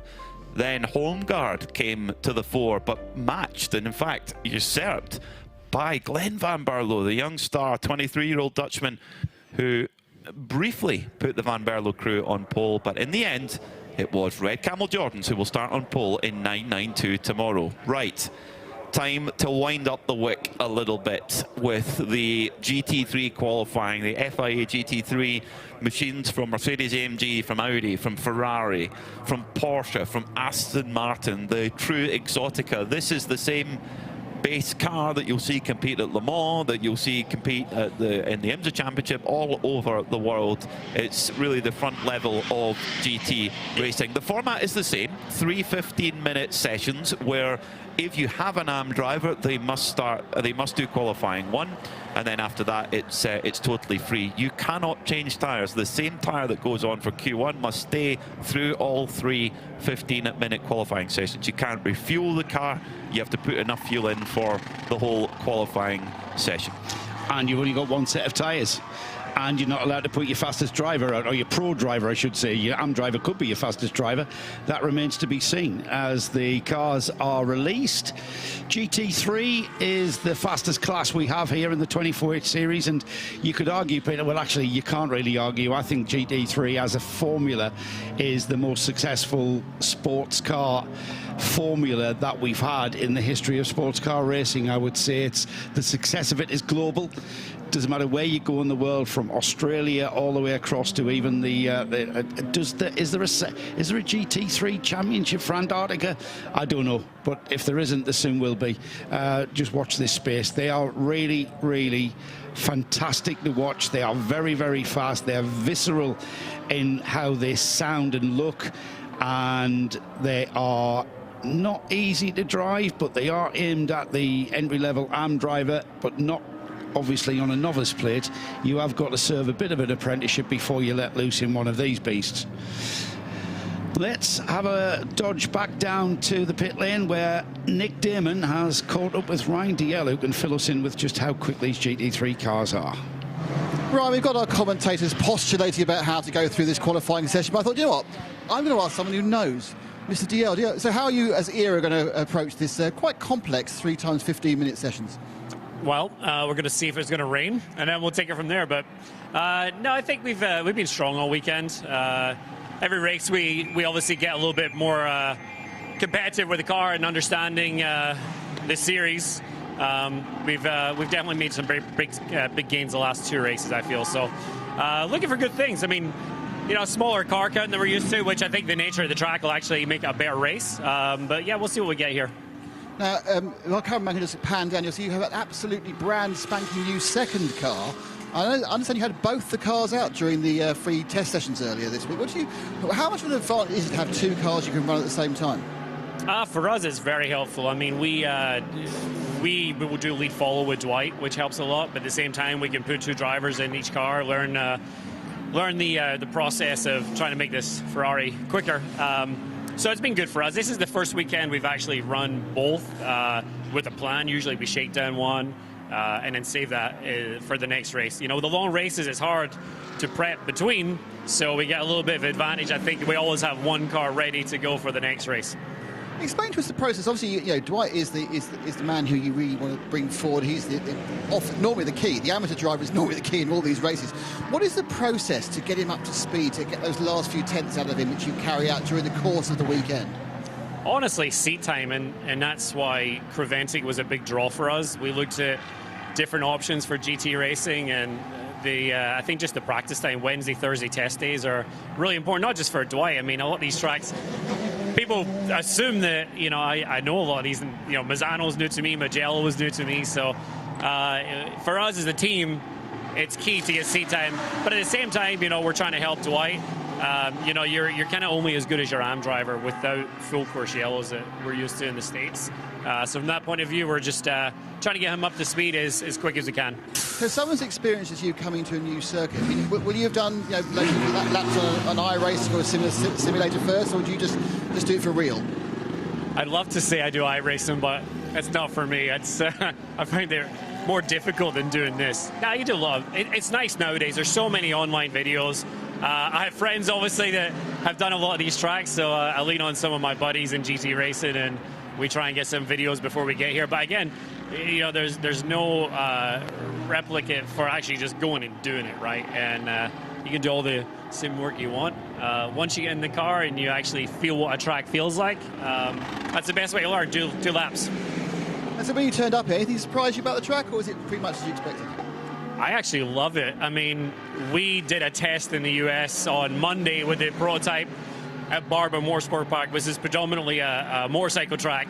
So we went from one kind of tight, twisty, high-speed track to this one. I think it's going to be great. That's why I said I think the car count is actually a good thing. I think traffic's going to be difficult. So, you know, we'll see the whole back straight. Obviously, the longest straight, there's not really an opportunity to pass. But I like it. It's fun. And you out next or third? I'll go third. Nico next. Thanks, right. Great stuff. And that's the second driver who's mentioned Barber Motorsport Park. Perhaps we should go there with Creventic as well. That would be an event. Barber Motorsport Park. That is such a cool circuit. It's great undulate. It's actually totally the opposite of this, actually. Weirdly. Yeah, it is. As Ryan rightly says, it's a motorbike track as well, but it's very undulating. A Scottish driver that has done very little racing in Europe, to be honest. I mean, he's been in America for 20 years and it's forged a pretty successful career as a professional racing driver as Ryan Dalziel, and it's great to have him in this series, I've got to say, and great to have ERA, a team like that, and great to have a driver like Dwight Merriman who loves his racing. Dwight out there at the moment, and currently 4th fastest so far. These are the first times that we're seeing being posted, though, Peter, so there's a lot of evolution in this qualifying session with regards to the 3 segments going forward. And with Alexander Prince, RAFA Racing, got to mention, they are championship leaders coming into this round 3. And not not just in the AM class, they are championship leaders full stop. Overall, much like what Herbert and Ralph Bone's team did last year, where they won GT3 overall as well as GT3 AM comprehensively. That is not out with the reach of RAFA Racing. Alex Prince is in the form of his life. The laps he's putting together in qualifying and in the race, he's just been immense. And the whole team have performed really well. It was truly a really emotional moment seeing them win the AM class but get an overall podium at Spa. It was an overall pole too. I mean, really, really impressive. And seeing how they're going to kick on from that, both here at Misano, a track that's, you know, everyone's not got a huge amount of mileage on, then going to Paul Ricard in the baking heat of July, and then the finish off at Barcelona, where a track that they all know really, really well. But there's a lot of good entries here in this GT3 class. Red Ant Racing, we spoke to their team manager Mark Goossens a few moments ago, and they're moving up as the reigning 992 champs into the GT3 category. And I like to see that when you've got a championship where teams move up the ladder and they go for we've got a problem now for the number 81 Era car. Don't know which corner it is, but we have Dwight Merriman off in the gravel. The front wheels of the Ferrari 296 are in the gravel. The rear wheels are not, but that car doesn't look like it's going anywhere. 7 minutes and 25 seconds to go, so if you want to get a lap time in, now is the time to get it. As at the moment it's Oliver Campos who goes to the top with the E2P Aston Martin. They've had a really difficult season. So many technical issues have thwarted them, and a 133.779, that is below the lap record, but we may well have to go red flag here because the Era Ferrari is not moving right now.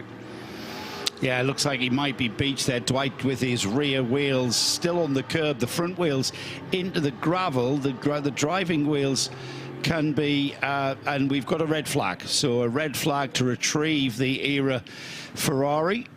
And here just comes around. That's at turn 3 for Dwight Merriman. Just the tiniest little mistake there. I saw on the Era Motorsport social media earlier in the week, they've actually got 2 cars. They bought a brand new car, and their spare car is actually one of Ryan Daley's old race cars that he drove for Triarte Competizione in America. And they've got both of them liveried up, and they were doing lead-follow coaching. So Ryan was in the leading car and Dwight was following him and following the lines around the track, and then they would swap and Ryan would watch, and you think, that is, talk about preparation level. They're bringing a level of professionalism that's quite remarkable. But Dwight Merriman here. Turn 3, by the way, everybody, is the exit of that sequence of corners, Del Parco, to give it its name. It's the first chicane, isn't it? 1, 2, and 3. It's the right, left, right, and that's the right hand part. It's actually flat. Turn 3 is flat. Yeah, it's an acceleration zone, isn't it? You come through the second part, which is the middle bit of the chicane stroke S's, and it's an acceleration zone. So that was a traction issue there for Dwight, and the car just coming around. I'm not quite sure how indeed that happened. Maybe, you know, we were talking about the settings that you can adjust on the traction control, but it certainly, he broke traction there. Amazing amount, you know, how they're playing with, on the Ferrari, there's 7 ABS settings from one, and they're actually not just, they're adjusting it over the stint, but not in a linear way. They're back and forth and back and forth, and it will affect how much understeer or oversteer the car has. Amazing. You go from 1 to 7, and then back to 5. Back up to, you know, that sort of thing. And they were telling us that they've got a little memory card on the tape to the inside of the door that will tell them what those settings are, just to give you a little bit of an aid memoir as you're hurtling round at 160 miles an hour through the kinks of Curvone out back. And then a load of different traction control settings where they can actually program it in by GPS, corner by corner. Quite remarkable. The Bosch electronics that are fitted to these GT3 cars, they are so sophisticated now. How they've developed. You look at a GT3 car, even from 10 years ago, they've come on a long way. Massive. And I don't think there's many who would argue that the Ferrari 296 has been one of the biggest step changes in what a GT3 car is and what it should do, and the rest have been catching up since. You have a look at that Ferrari without its bodywork, and it has the look of a prototype. The way, the modular way that it has been built. I can tell you, we just entered the second half of this first 15-minute segment, and the red flag has been brought out while we retrieve the number 81 Ferrari of Dwight Merriman. That car has been helped back onto track. It was just a little tour back onto the hard stuff and out of the gravel. Dwight now making his way around, and he will enter the pits. And whether or not that is the session over for this car, we'll wait and see. He's going to have to rid the car of the gravel that he's picked up in those front wings. But with 6 minutes and 52 seconds to be exact, Peter, we've still got a lot of this qualifying session to get done. That we do. And E2P Racing with their Aston Martin are on the top of the shop with a 133.7, 4/10 quicker than Redan Racing. E2P, a Spanish squad. The E2P is the Escuela dos Pilotos, the school for racing drivers, basically. They ran an older spec 991.2 Porsche over the last couple of seasons. We had Alvaro Parent driving with them, but we've gone with a new Aston Martin for this year, the Vantage Evo, with, of course, the red and gold, or red and yellow of the Spanish flag across the flanks. New car for E2P, aren't they? I mean, yes. we get used to seeing E2P racing Porsche, don't we? But a change of mark for this one, the Aston Martin, and it's always a little bit of there's always a few growing pains just to get to grips with the systems on the car and how the car works, and the vagaries. Completely different car, of course.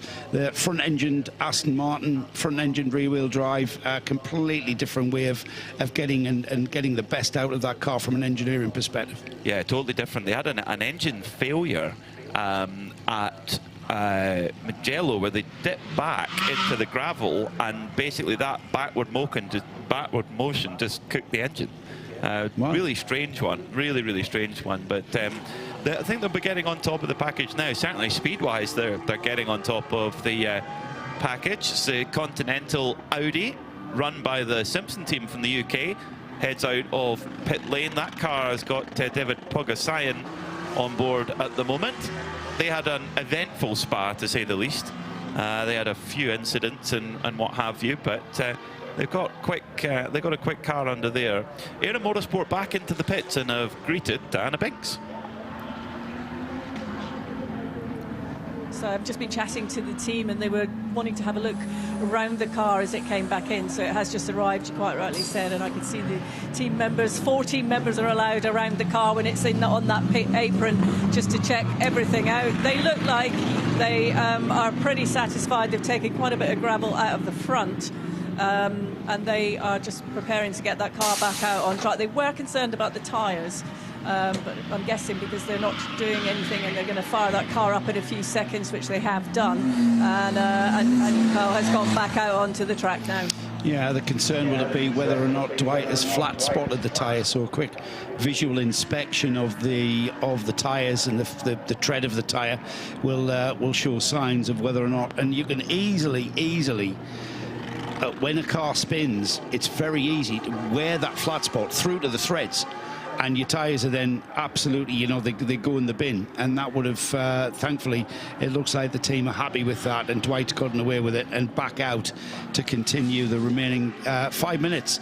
And this is the key moment, isn't it, in this 15-minute session, Peter? You have got your AM drivers plugged into these cars, and what we are not seeing, perhaps, is the tactic I thought we would see, where you get the AM driver, do is 3 laps, maximum of 4, and bring them in. We're not seeing that. Everybody's staying out there, and that might have been helped somewhat by that red flag.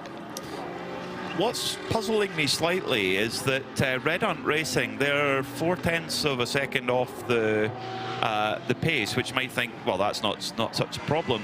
The issue is they've put their quick driver in Ayrton Redon, and you would expect him to be relatively a little bit quicker, but of course that driver lineup is all semi-pro, so there's no AM, so they can't obviously put an AM in for qualifying 1, so they have the open choice. And I would have expected a little bit more pace. It might be that the Mercedes not as well suited to this track. Could be, I don't know, but there haven't been any changes to the balance of performance in Spa, where they were absolutely rapid. The Mercedes was really, really fast there. So, but it is a very different circuit. It couldn't really be much more different than, absolutely. than Spa. Yeah, it's it's got its own challenges, and that's I like the mix of circuits that we get in the 24H series. I think we go to some iconic places, don't we? Mugello being opening the European season. We then went to Spa. Well, there's been a lot written and said about Spa-Francorchamps and the history that is there. Misano has its own personal history. Yes, it's centered around motorcycle racing and very, very high level, top level motorcycle racing, but it's forging its history of, certainly with us in the 24H series. From here, we go to Paul Ricard, another iconic circuit down in the south of France, and then we round off at the Circuit of Catalonia. And all of those circuits that I mentioned there, completely different in nature, completely different in how you address and get the best out of your car, both from a driving sense and an engineering sense. Konstantin Dressler for Proton Huber competition goes up to third, a 1:34.6. Great time for the Porsche driver. Konstantin Dressler actually drove in two different cars at Spa. He drove in the Proton Porsche, but also one of the Ferraris too. So he's decided to go for the Porsche this time, and they up to third at the moment. It's Hoffer Racing. Alexander Prince right now sitting fourth. Best time so far, a 1:35 flat, but he has gone personal best in Sector 1, not so in Sector 2. He's just coming to the end of Sector 3 now, into the final corner, Curva Misano, and can he improve on his lap time now in that V8 6.2 litre Mercedes? And yes, they still do use that motor in this GT3 car. It's long out of production in the road cars, but they still use the 6.2 V8 for the GT3. He went quicker. That was a personal best of 34.489, but not quick enough to change that position on the timing screen. Remains in third place. We've only got one car inside the 33-second lap times, and that's the Aston Martin, the number 90 there of the E2P Racing, Oliver Campos, putting in a 33.779. He backed that up with a 33.9. So that is a very, very quick car, as they call it a day on that number 19. Oliver bringing the car into the pits, as well as the Ayrton Redant Racing Mercedes. So the two cars that are quickest in the session already pulling the plug on this session, knowing that that's as far as we want to go on these tyres. Redant have only put in 4 laps, whereas everyone else is 6 laps, 7 laps, 8 laps for E2P That's what I thought everybody would do, Peter. I thought everybody would do 4. Yeah, it's very interesting, isn't it? So Redant Racing, yes, they're maybe playing the long game, and maybe Ayrton Redant, because he hasn't, you're saying that's a bit surprising. You would think he'd maybe be comparatively more quick, but actually he's maybe keeping a little bit of tyre life for those following in behind him. Yeah, now absolutely. Absolute best sector for Konstantin Dressler in the Proton Huber competition car. So is Dressler going to put Proton Huber onto the provisional pole? As Juta Audi Arūnas Gazgauskas, the Lithuanian squad, Juta with the Circle K branding on the side, they're looking to try and improve from where they are. But Dressler now, he is getting towards Sector 2 timing beam now, opening up that 4.2 litre flat 6 engine of this 992 Porsche, which has been with us for a couple of seasons now, through this super quick Curvone, 240 kilometers an hour through there, then 250 as the car snaps away at just over 200 kilometers an hour there for Konstantin Dressler. He's into Sector 3. It's gone away from him a little bit in Sector 2, but he was absolute best in Sector 1. Let's see what he can do in this final sector. Dressler up to the final corner, then down the gearbox he goes, third gear for this final corner. The car looking quite snappy, and just back forth on him a little bit as he tweaks about with the adjustments in the cockpit. 1:34.3. It is an improvement, but still fourth quickest. Yeah, 34.354 is the car's fastest time.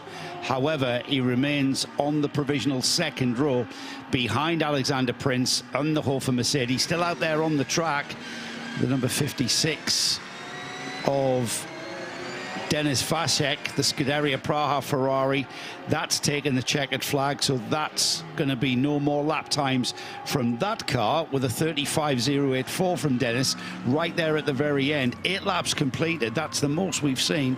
There's only the Alexander Prince Mercedes done 8 laps as well, as we get Prince moving up. 34.056 from Alexander there right at the very end, right at the checkered flag, and that gives him a lap time that puts him onto the front row. Not quite as quick as the Aston Martin, but that'll do for now. It will do, yeah. And he found all the time in the last sector, which isn't that long. The last sector, you're going, well, actually it is, to correct myself there. It's basically from the middle of the back straight through Carvone, through turn 12 and 13. So it's the fast part of the circuit, and then the slightly slower last technical section. It's really complex, actually.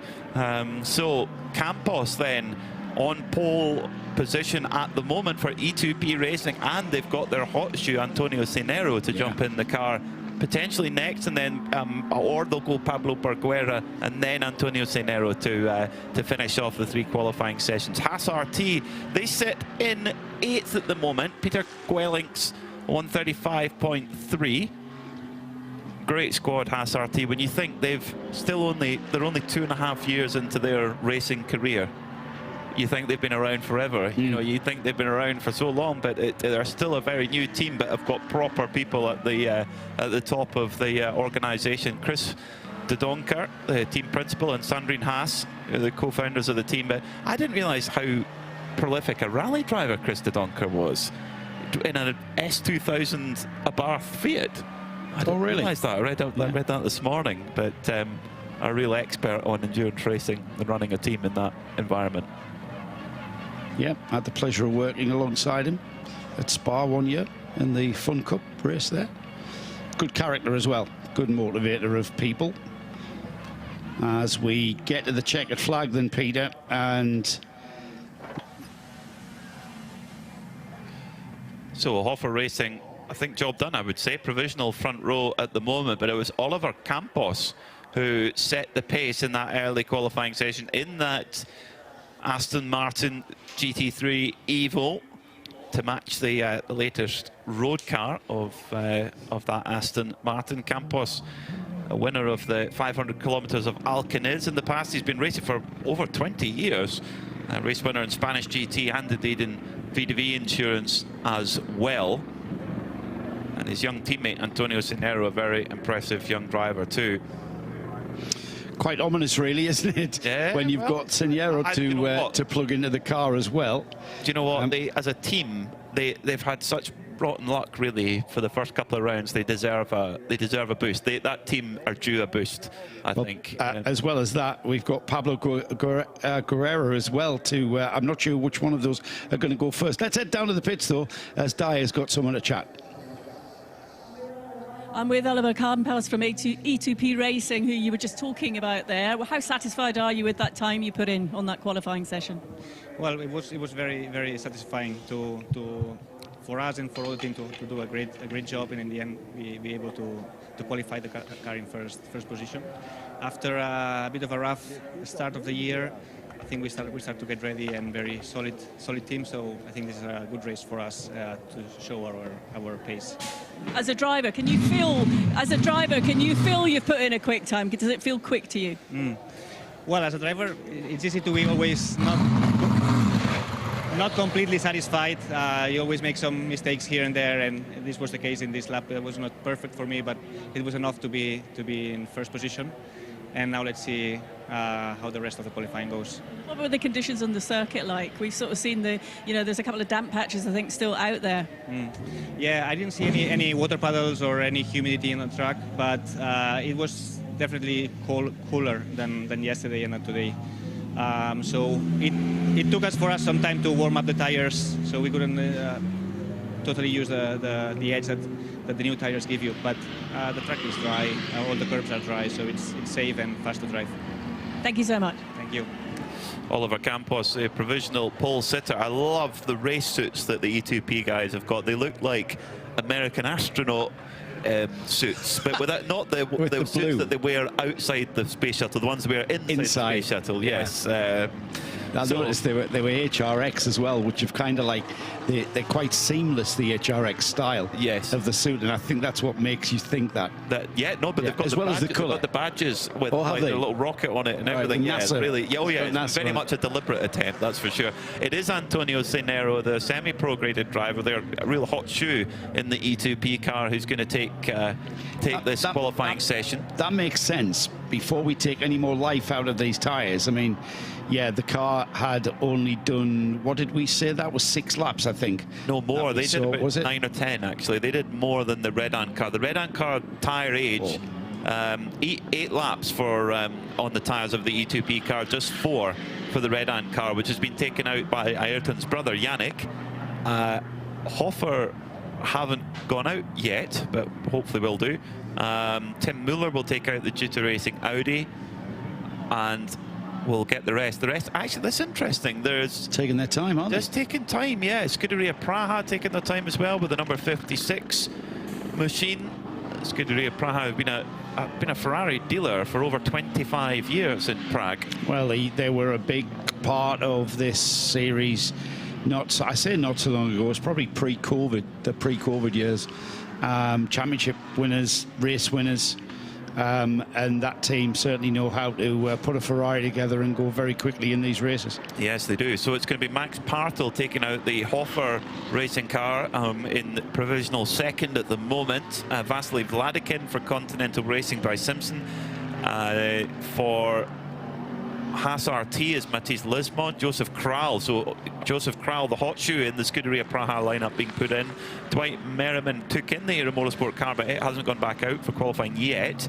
Dominic Ang is taking the Viper Niza Racing Mercedes, the Malaysian squad. So a few teams just taking it a little bit more steady before qualifying. Yeah, I noticed the Aero Motorsport Ferrari hasn't come back out already as well. So they may be just checking that car over a little bit more just to get rid of whatever little bits of gravel that were picked up in that Dwight Merriman spin. Nico Verdonk is the driver. Now, Nico is no stranger to this series. It's great to have Nico back. He hasn't been around for, I don't want to say maybe a season or so, but back out in the Aero Motorsport Ferrari, and we will see just what sort of lap time that car is capable of, and I'm pretty sure we're going to see that move up the order. I would think so, yeah, I would think so, particularly with Ryan Dale waiting in the wings, ready to do that third session as, whoa, a little bit wide for Antonio Cenero coming out the final corner, curve up Misano. Let's see what this lap time is going to be. It's a 134.7, so 1 point, now what's that? It's just pretty much a second off Oliver Campos' best, but that lap time may well be deleted because it was quite wide on the final corner.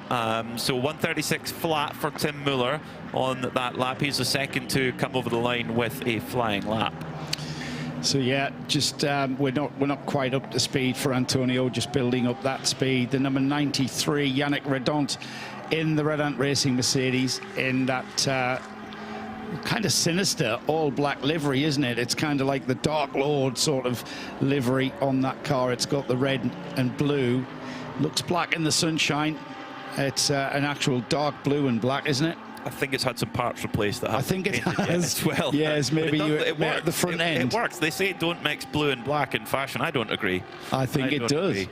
It's had some parts replaced, I think.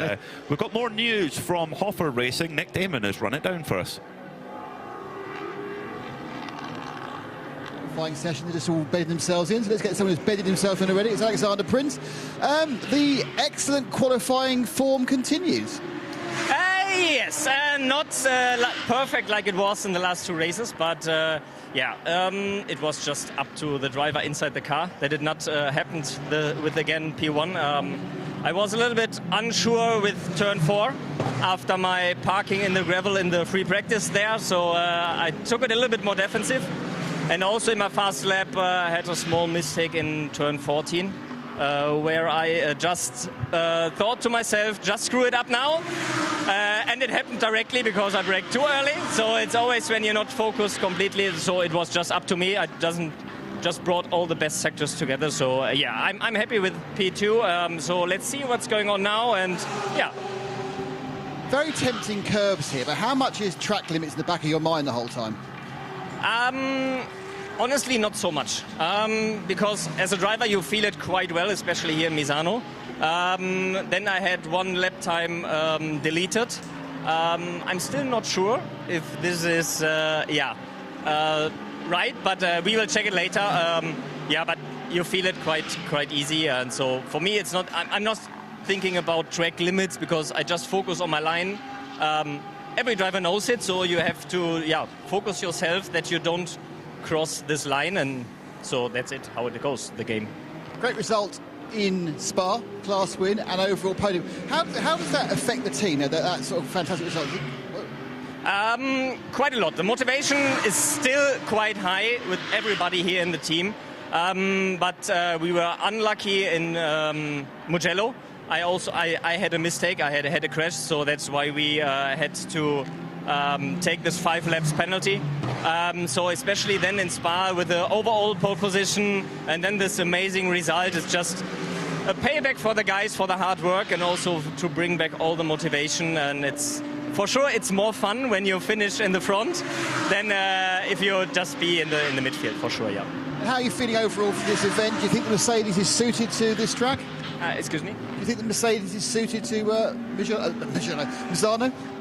I think it's quite okay, but I think it is more with the new generation of GT3 cars. It fits more to these kind of cars because of all this high aerodynamic curves. But we have fun in the Mercedes. We push like hell to bring it also to give the heat up to the front guys. It's fun. We have fun. The team is doing the very best to make the car perfect. They showed the last race. It worked amazing. So, we hope for the best for tomorrow. Thanks, Alex. Thank you very much. And it took me almost 2 hours to call this place Michelin. Well, we'll have to start a scoop for our sweet. Tomorrow's a long day. Yeah, tomorrow is a very long day. Thank you, Nick. Great to hear from Alex Prince there. Keep an eye on the number 11 as well on the timing screen. That's coming into the third. And it was the third and final sector that blew it. 2 personal bests in sector 1 and 2, and then a 33 dead in sector 3. Not quite as quick as he would have liked for Maximilian Partel. Maxi Partel, arguably, well, not really arguable, he is the quickest driver in that lineup. So it's a very interesting point there from Alex Prince, that's talking about how the newer generation of GT3 cars have that aerodynamic efficiency, which is what you really need around here. You need a little bit of straight line speed, obviously, but to have the downforce around the really fast part of the circuit and to be good in the slow speed, that needs a really good aero balanced car and have a really aero efficient car, and that's something where the newer generation cars might have more of an edge. But like you said, they're pushing on, and he's being probably a little bit hard on himself. I would say the incident at Mugello was 50-50, if not the other car's fault. Actually, I think he was very unlucky there. But they're in a great position, leading the championship, but just behind are Scuderia Praha. In fact, joint at the top is Scuderia Praha in their number 56. And Joseph Kral at the wheel right now with a 1:33.467 last time. That is a super quick lap time. Is it the fastest we've seen so far? Nearly. The fastest we've seen so far is Yannick Redon with a 1:33.4. But Antonio Cinero in his last lap improves a 1:33.7 and puts the E2P Aston Martin to the top of the shop again. They've been swapping the pole position, or the provisional pole position, I should say. Antonio Cinero and Yannick Redon have been swapping back and forth. It's Redon into sector 2. A 36.0 was the sector 2 time for the E2P Racing Aston Martin. Redon about to complete his sector 2. We'll see just how on a par. It might be a cooling off lap, as we've just seen maximum lap times from these 2 cars at the front of this field. So we'll keep an eye on that one, Peter. But right now, it's all about who can beat the Aston Martin, and the car that's trying its damnedest is that Red Ant Racing Mercedes. Well, it was an Audi that won this race last year, and it's an Audi that's quickest in this segment of qualifying. Mathis Lismon, a 1:33.254. The young 19-year-old Belgian doing an amazing job, and in that Haas RT, of course, very much a Belgian flavour in that Haas RT team, and that improves their average considerably. They go up to 6th on the grid then at this moment in time for Haas RT with their Audi R8 LMS Evo 2. And into the pits has come Yannick Redon in the number 93, the Redon car now in the pits. Whether this is the second segment of qualifying over for the 93, that'll remain to be seen.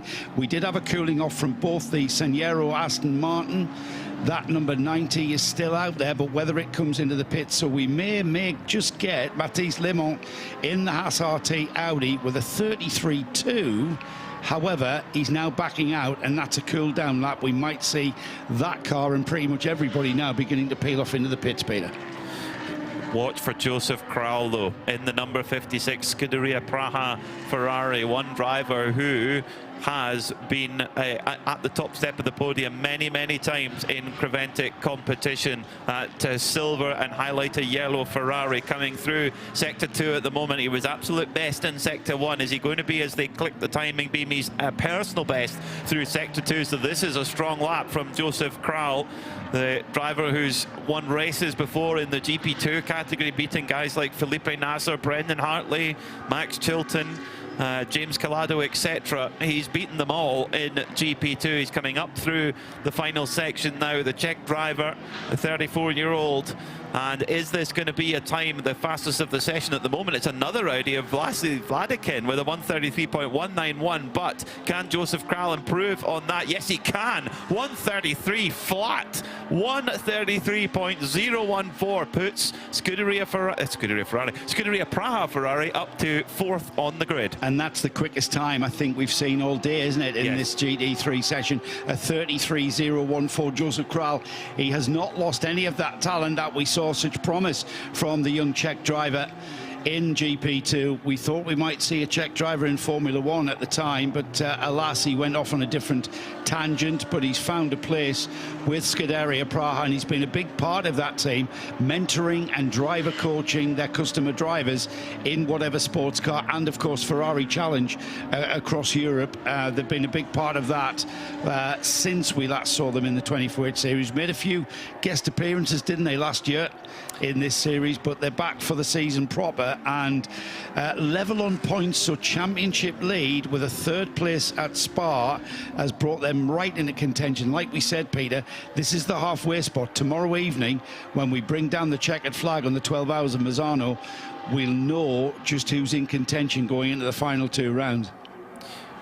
Vasily Vladikin has just lifted Continental Racing to the top of the timesheets. 132.6 for the driver of the number 69. The Audis are clearly looking very quick here, and of course the Continental Racing car is an AM class car, so compared to the Pro class car of Haas RT, they actually have a slightly bigger restrictor. These Audi V10 engines, with the current balance of performance, they have two 37mm restrictors if you're a Pro car. If you're an AM car, you have two 40mm restrictors. What does that do? Brings more air into the engine, creates more power. Simple as that. So the idea is to give the AM class cars a little bit of a leg up. And Vasily Vladikin, well, wow, a multiple race winner in the Renault Clio Cup Middle East. He's taken that experience as, Mathis Lismon gets it really pushing on the final corners. He goes over the line. Does he improve on that last lap?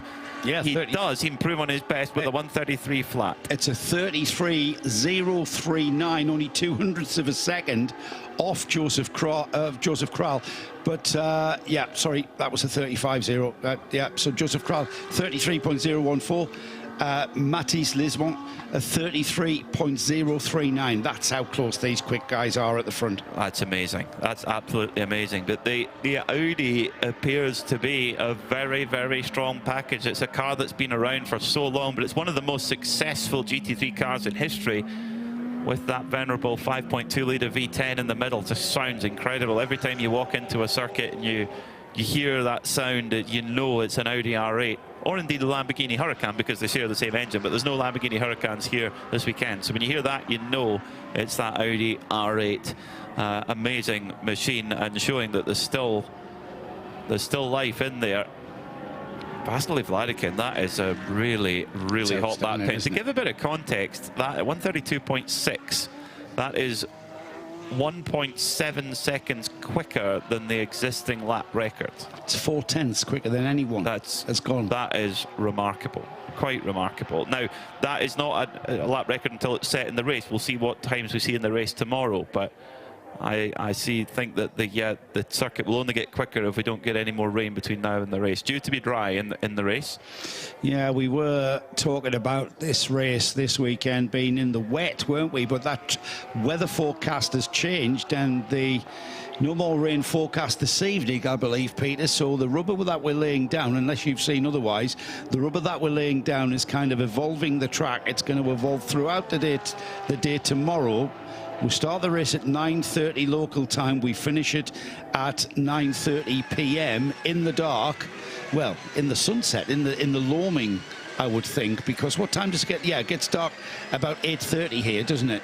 I'll check that out, but we are going to be in the dark when we get to the finish. Yeah, but it's going to, so we're going to have a changing track throughout of tomorrow that the teams are going to have to react to with regards to how their tyres perform across a fuel stint. And indeed, do we see double stinting? I think we might even see that as we get to the cooler hours towards the finish. Could do.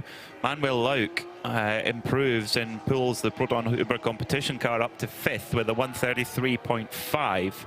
But Vasily Vatikan's in another universe in that Audi. 132.6, that's seriously quick. In what are not perfect conditions by any stretch, they're okay, but they're definitely not perfect. So qualifying 3 coming up shortly. 15 minutes that will be between us and setting the final grid for tomorrow's Michelin 12 Hours of Misano. The Simpson Motorsport crew holding on to their Audi, ready to release it down to the bottom of pit lane. So Red Ant sit in 3rd at the moment. E2P Racing sit in 2nd, just behind the Continental Racing by Simpson Audi number 69. A crew that had such a difficult weekend at Spa. They're looking to bounce back from that. Let's hear more for them with Dick Damon. You're 4/10 faster than anybody. Actually, one of the average laps, because in practice, in the morning I had the same lap, so that was the time that I wanted to do before the quali.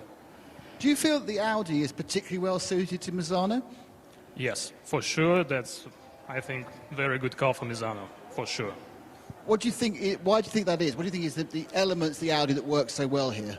I think because of the base, it's quite short, and handling in Audi is one of the best in GT3 class. And there are so many corners, medium speed corners, so they suit Audi best. Looks like the race is going to be dry. Does that make it much more simple for you, just to have a whole long dry race? Actually, Audi is very good in wet, so for us doesn't matter wet or dry. We'll push in any conditions. Vasily, well done. Thank you. Thank you. Vasily Logan must be the fastest man from Cyprus. Yeah, he certainly is. Bill, the fastest man in this GT3 class so far after 2 segments of qualification. We've got the final segment coming up. Remember that's Continental Racing by Simpson Motorsport underneath that sticker. You just peel it back and there is the Simpson name. Julian Simpson-Smith, of course, the team principal there, putting together a very fast Audi R8, doesn't he? Yeah, they do. And they had a lot of, what they also did was they had a lot of work over that Spa weekend. They had an engine change one night. They had a lot of bodywork repair to do after qualifying, and they just kept digging in. Yeah, really impressive group of people that run that car, as we have up and down the pit lane here in the Michelin 24-Hour Series. Many teams that have been familiar over years, and many that have come to join over you know, even this season. Era Motorsport, a team very well known for their exploits in the United States in the IMSA Championship, with multiple wins at the Rolex 24 and at the Sebring 12 Hours in the LMP2 category. They've come here to Creventic with a new adventure with their Ferrari 296 and have approached it with an incredibly professional attitude, really. And you look at just the people that they have involved. There's some ex-AF Corsa people in who know their way around a Ferrari, to say the least. They've got good, you know, I think all Ferrari 296 GT3 customers have very good support from the factory as well. Proton Huber Competition, a team that race all over Europe. So there's lots of different stories up and down the pit lane. The biggest story, though, Peter, is we are about to get going with the final session of qualifying. This is the third and final session for our GT3 class runners. This means that we've got a very low fuel tank, so the cars are the lightest what we've seen all day. However, we've got a set of relatively worn tyres on these cars. So we've seen in the previous classes, haven't we, in the 992 class, we saw some very quick lap times coming.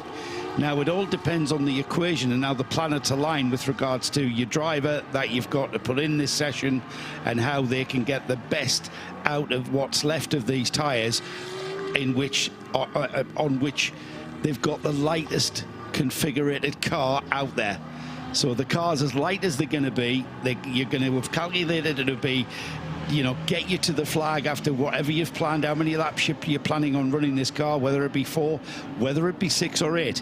You'll have measured how much fuel is in this car because you want it to be as light as possible, because we're down to the laws of physics with regard to that. So last few cars making their way out on to track. So it's going to be Andrei Solutsev for the Continental Racing by Simpson Audi, who's set on provisional pole at the moment. In second, it's Pablo Bergoera taking this last qualifying session for E2P Racing Aston Martin.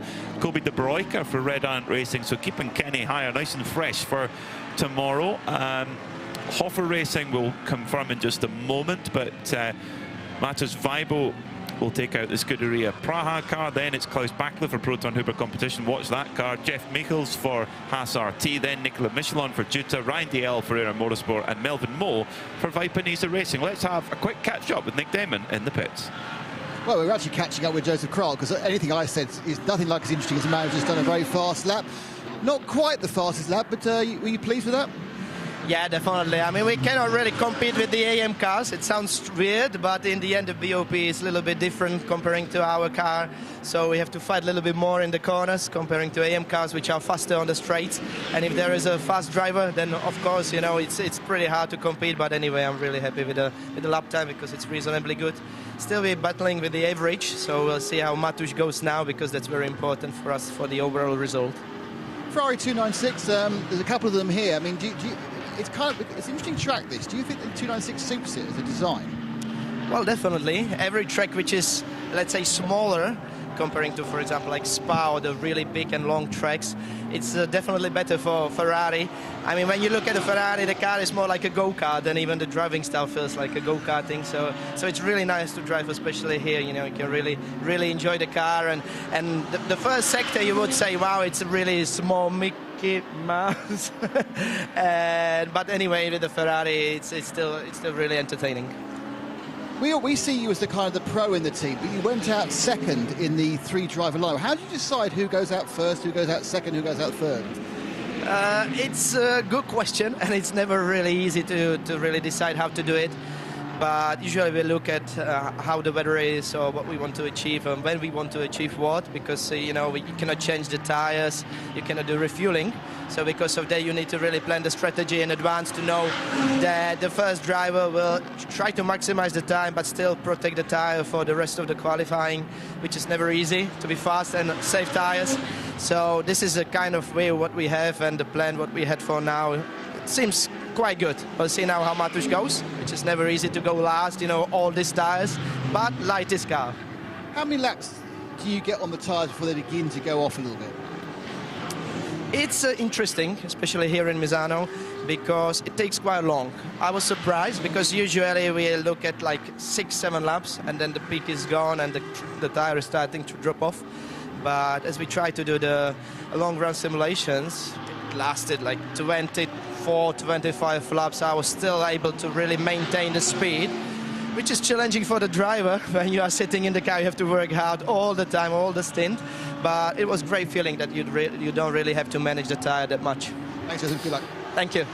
A real superstar in and out the car, Joseph Kral, and yeah, great insight there. Now, while we were just having a word with Joseph Kral, a spin for Pablo Berguera in the E2P Racing car at turn 9, luckily without any incident. Also for Nicolas Michelin in the 71 Jutta Audi. So conditions potentially maybe a little bit tricky on those out laps to get the temperature into the tyre. We've heard about how these tyres can cool off, and they've certainly had time to cool right off, and then how tricky it is to bring them back in. You've got to be bringing them in very carefully, maybe get some heat into them by using and overly using the brakes on the straights, just keeping your foot on the brake a little bit. As we've had a couple of harmless spins. The number 90 Aston, the E2P car, that was very quick in the first session. Now that looks like an acceleration zone spin, Peter, where he was coming through the corner and he would have been getting back on the gas and the rear wheels just beginning to spin up, which is still a cold tyre problem because you're not getting the traction. Yeah, and potentially some moisture on the curb too. Always tricky. Now Proton Huber competition did leap up to the top of the timesheets with a 1:33 flat from Klaus Bachler, which significantly improved their average. His personal best through sector 2 coming up to the line now, and it's a 1:32.8 for Bachler now. So getting towards that time set by Vasily Vladikin in the first qualifying, which is 1:32.6. So all of a sudden the car that went into this session leading is now down to 5th, the Continental Audi. Red Ant Racing are up to the lead, Proton are in 2nd, Haas RT are in 3rd. It's all changed in this 3rd qualifying session. You would think it was a completely different race session, wouldn't you, when you look at that? After the 2nd qualifying, it's now been tipped on its head. However, we're still very, very early days, 8.5 minutes remaining, so we're not even halfway through this final third, with Kobe de Bruyker with a 1:33.2. He's put that car with a 33.6 average on the provisional pole, but plenty of most of the cars in sector 2 now. A few cars just coming into sector 3, so we're going to get a change once again as they come across the line. Yeah, look, there was personal best in sector 1 and then personal best in sector 2 for Kobe de Bruyker. It all goes away in sector 3 though. It's not an improvement, interestingly, for Kobe de Bruyker in the 93 Red Ant Racing car. So he was looking like he was tracking to improve on that existing time, but now Bachler is going quicker. The number 73 Klaus Bachler, absolute best in sector 2, coming into the last part of sector 3 now for the double Sebring winner, the current World Endurance LMGT3 champion, Porsche factory driver. Up to the line he comes then for Klaus Bachler. It is another improvement, 1:32.649, but get this, on average, Proton competition still 0.02 of a second short of Red Ant. That is tremendous. On the average. 1:33.600, 1:33.620. That is the difference on average. So that we've got to see Klaus Bachler. We know how good he is. He's already gone through sector 1 and completed that with a purple sector time.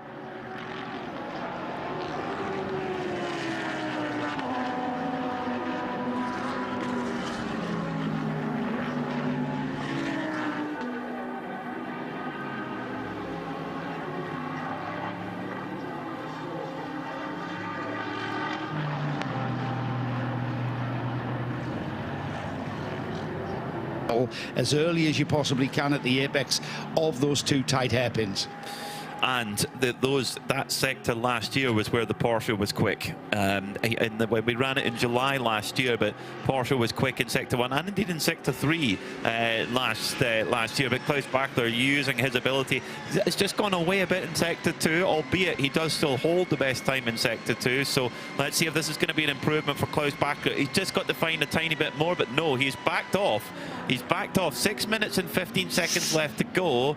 Is Klaus Bachler preparing for another run? I think he may well be. Yes, he is. He's just prepping for another run. So stand back. Well, he was purple in sector 1. He was yellow, which means he wasn't as quick as anything he's done previously in sector 2. However, he wasn't slow by any means. Here we go then into the first sector on the next lap on the cards for this car. We're getting towards 5 minutes. We're just under 6, so we're getting towards it. He's backed off again, Peter. So he did look like he was beginning to start a fast run. Now he's backed off. He's into the Del Rio hairpin. It's kind of a 2 hairpins to double apex corner that you have to sort of make completely one turn. Just keep the steering turned. and then through the left-hander at turn 6 and onto the back straight. He will, and he's weaving. Yeah. He's weaving to keep the heat in the tyres. So maybe he's just waiting for a bit of traffic clearance. The team maybe telling him, what do you think? I thought it was traffic to start with, but when he slowed down again, that was what confused me. I think, of course, the dashboard on the car will tell you what the tyre temperatures will be. It'll tell you what the tyre pressures will be. As whoa, Kobe De Bruyker goes very, very wide for the Red Ant Racing car at the final corner. In fact, so much so there's a little bit of muck on the front right of the car. But yeah, coming back to Klaus Bachler, I think he's just trying to get that tyre temperature and pressure into exactly the window and go for one final push with 4 minutes and 43 seconds left. So he could actually have more than one push flap if he wished to. And it just needs to find that he's 2/100ths of a second behind on the average. So he's maybe got to find a 10th or so to change that over. Well, let's not discount Red Ant Racing's number 93, Kobe De Bruyker, looked really fast through the first section of turns 1. That's turns 1, 2 and 3, the Del Parco chicane, absolutely flinging it through the first part and then anchoring to get it through the left-hand middle part of the chicane. However, not a green or indeed purple, not even green for Kobe De Bruyker there. So maybe those tyres have cried enough, and albeit they'll be able to perform, but just not enough to optimise and get that car back on the front row, or consolidate that already front row. As I say that, he's just put in a green sector 2 with 35.666. So whether he's on target to beat his qualifying time of a 33.2, we have to wait to see a little bit longer. We have to wait a little bit longer, Peter.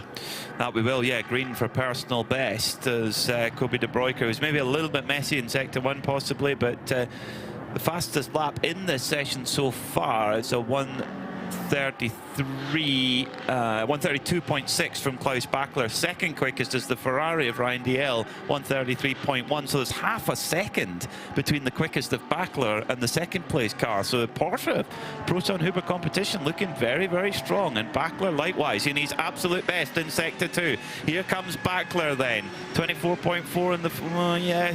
So he's sort of not bad in sector 1. Sector 2, absolute best. Is it going to be an improvement now? It looks like he's tracking up at the moment. Coming into sector 3, Klaus Bachler, the star of the Porsche, one of many stars of Porsche factory. Massive oversteer coming out through the turn 16 to complete the lap. Is it going to be an improvement? It's a 132.5 and it's pole for Proton Huber competition provisionally, but Red Ant Racing, Joe, they are going personal best in sector 1. This is going to the wire. Yeah, absolutely. This is classic stuff here.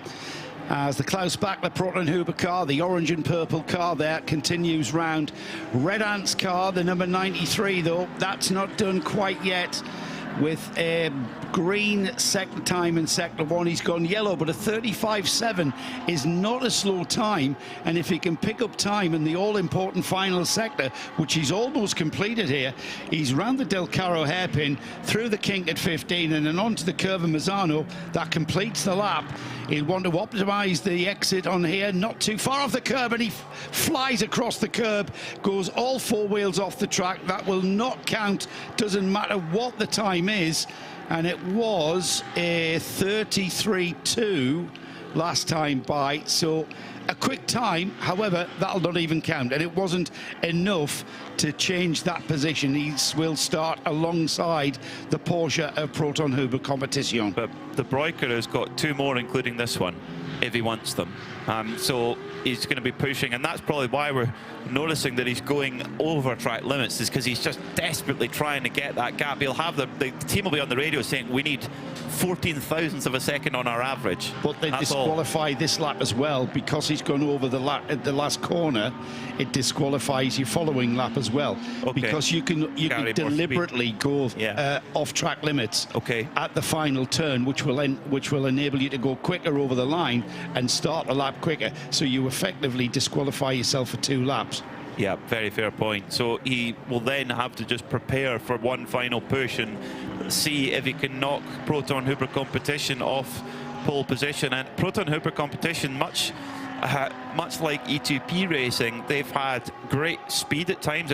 Proton Huber particularly have had really, really strong speed. They were great in mixed conditions at Mugello, but a couple of accidents have really cost them, and they haven't got the results that they wanted. Is Misano where they turn that right? You know, they've got Klaus Bachler in for the full season as Red Ant Pit, so that's it. That's it then. Proton Huber Competitions score their first pole position of the season here in the Michelin 12H Series. Not sure if Klaus Bachler knows this yet, but he's pushing on through Sector 2, through the flat-out Curvone and into turn 12 at 250 kilometers an hour, but I think he's got the word now. Good enough, Klaus. Great job. And that is when you've got a factory driver in the car, that's the difference. Yeah. If you can get a factory driver in your car, they are hired by companies like Porsche for a reason. Well, they're kept in a sealed box, aren't they? And they're only let out of the sealed box. That's where they create them and programmed into whatever track you've got them, yes. They are produced within a factory somewhere by Porsche. And Proton Huber already celebrating the pole position. We'll see a Porsche starting the 12 Hours of Misano tomorrow morning, 9:30 race start here. We'll be here earlier than that to bring you Nick Damon live from the grid as ever, and it's all congratulations all round then. And it was all down to, it's not just down to Klaus Bachler though, Peter, it was a team effort from the number 73, and congratulations to all of those drivers, Manuel Lauk, Konstantin Dressler, and the driver that didn't take part is Hog Dressov, who didn't take part in the qualifying. He'd be happy though that his car, and he'll get the accolade of starting on the pole. Oh, he'll be delighted. He'll be absolutely delighted with Jörg Dry. So Klaus Bachler gets the applause from the team, and deservedly so. What a star he is. His helmet's the right colours as well. That's right. You got the red and... That's a Norman for tomorrow for me.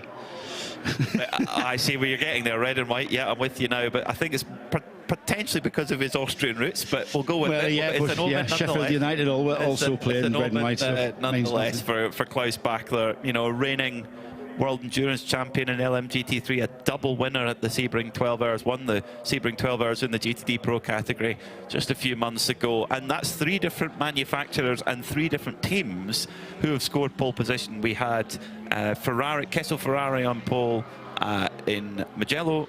We had the Hofer Mercedes in Spa, and now it's the Proton Huber Porsche of Klaus Bachler. Great job from there, and like you say, it is a team effort. You're absolutely right. Konstantin Dressler putting in a great lap, likewise Manuel Lauk. So it's Porsche on top of the shop then, ahead of the Mercedes AMG of Red Ant Racing, and then the very impressive run from Continental Racing in their Ant class Audi. They will start 3rd tomorrow alongside their fellow Audi, the number 21 Haas RT car. Then it's the 56 Scuderia Praha Ferrari from 5th alongside the 6th place E2P Aston Martin. Duta Audi will start from 7th alongside the 8th place 81 Era Motorsport Ferrari. Hofer Racing will roll off from 9th alongside their fellow Mercedes AMG of Viper Niza Racing.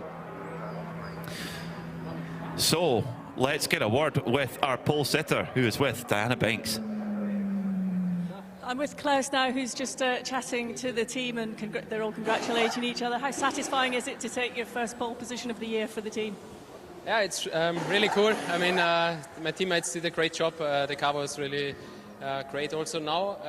And it was not an easy session because it cooled down quite a lot. It rained this morning, so the track conditions are a bit different than what we had yesterday.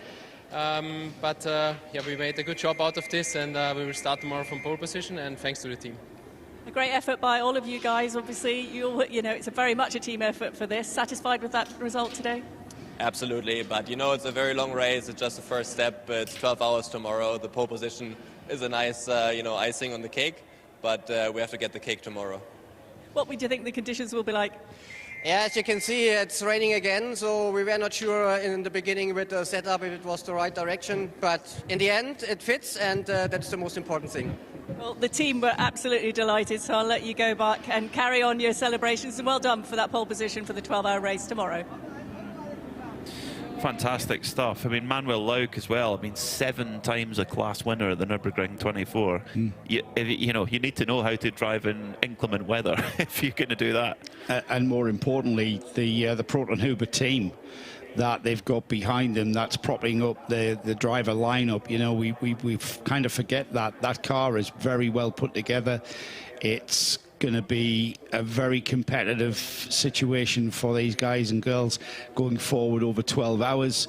You've got to give the whole team, it's a whole team effort. It's very much a team, all team credit there for pole position, and just soak it up. Just soak it up. They've only got tonight to celebrate being on the top. Whether or not they can maintain that over 12 hours tomorrow, that's what we're going to be back for, and that's what we're looking forward to seeing, isn't it? The biggest smiles on the Adriatic coast there, I think, from Proton Huber competition. Delighted with that. And you're right, Joe. You can order a GT3 car from a factory like Porsche, but you need to be able to know how to run it. You need to set it up, and the mechanics had to make sure everything's just right. If anything's off, you know, you're in trouble. And yeah, like, you're absolutely right. And for the car owner, for Jörg Dreisau, that's, you know, what a joy as well to see his teammates put the car on pole, ready ahead for tomorrow. Many highlights through this qualifying session in GT3. So, started off in ever so slightly better conditions than we had in the 992 session, but it was E2P Racing that got the job done early on in that opening qualifying. Unfortunately, a little spin for the Era Motorsport Ferrari, which just hampered their progress ever so slightly.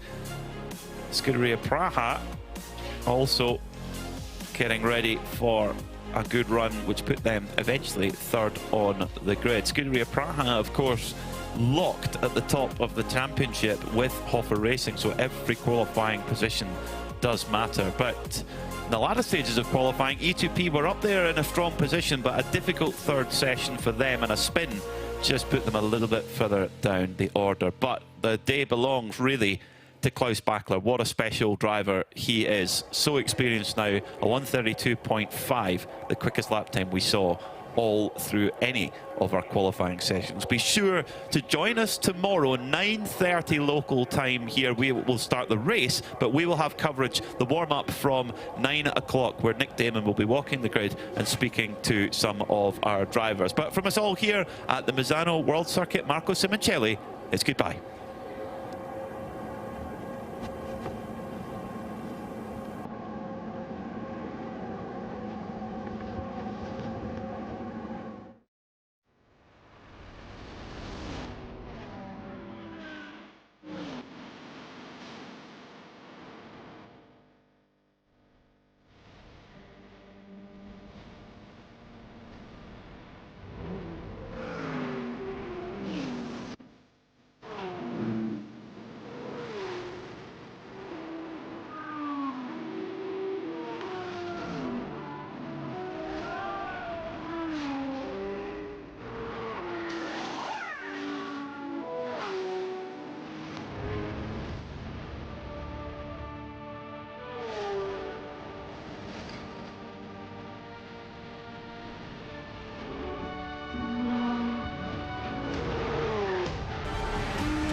Q1Q Pharmacy, quality healthcare at affordable price. Summer holidays vandachu, நம்ம GT Holidays vandachu. GT Holidays, South India's #1 travel brand. Vandachu, the Chennai Silk Mega Combo Sale, Summer Chill Out Sale.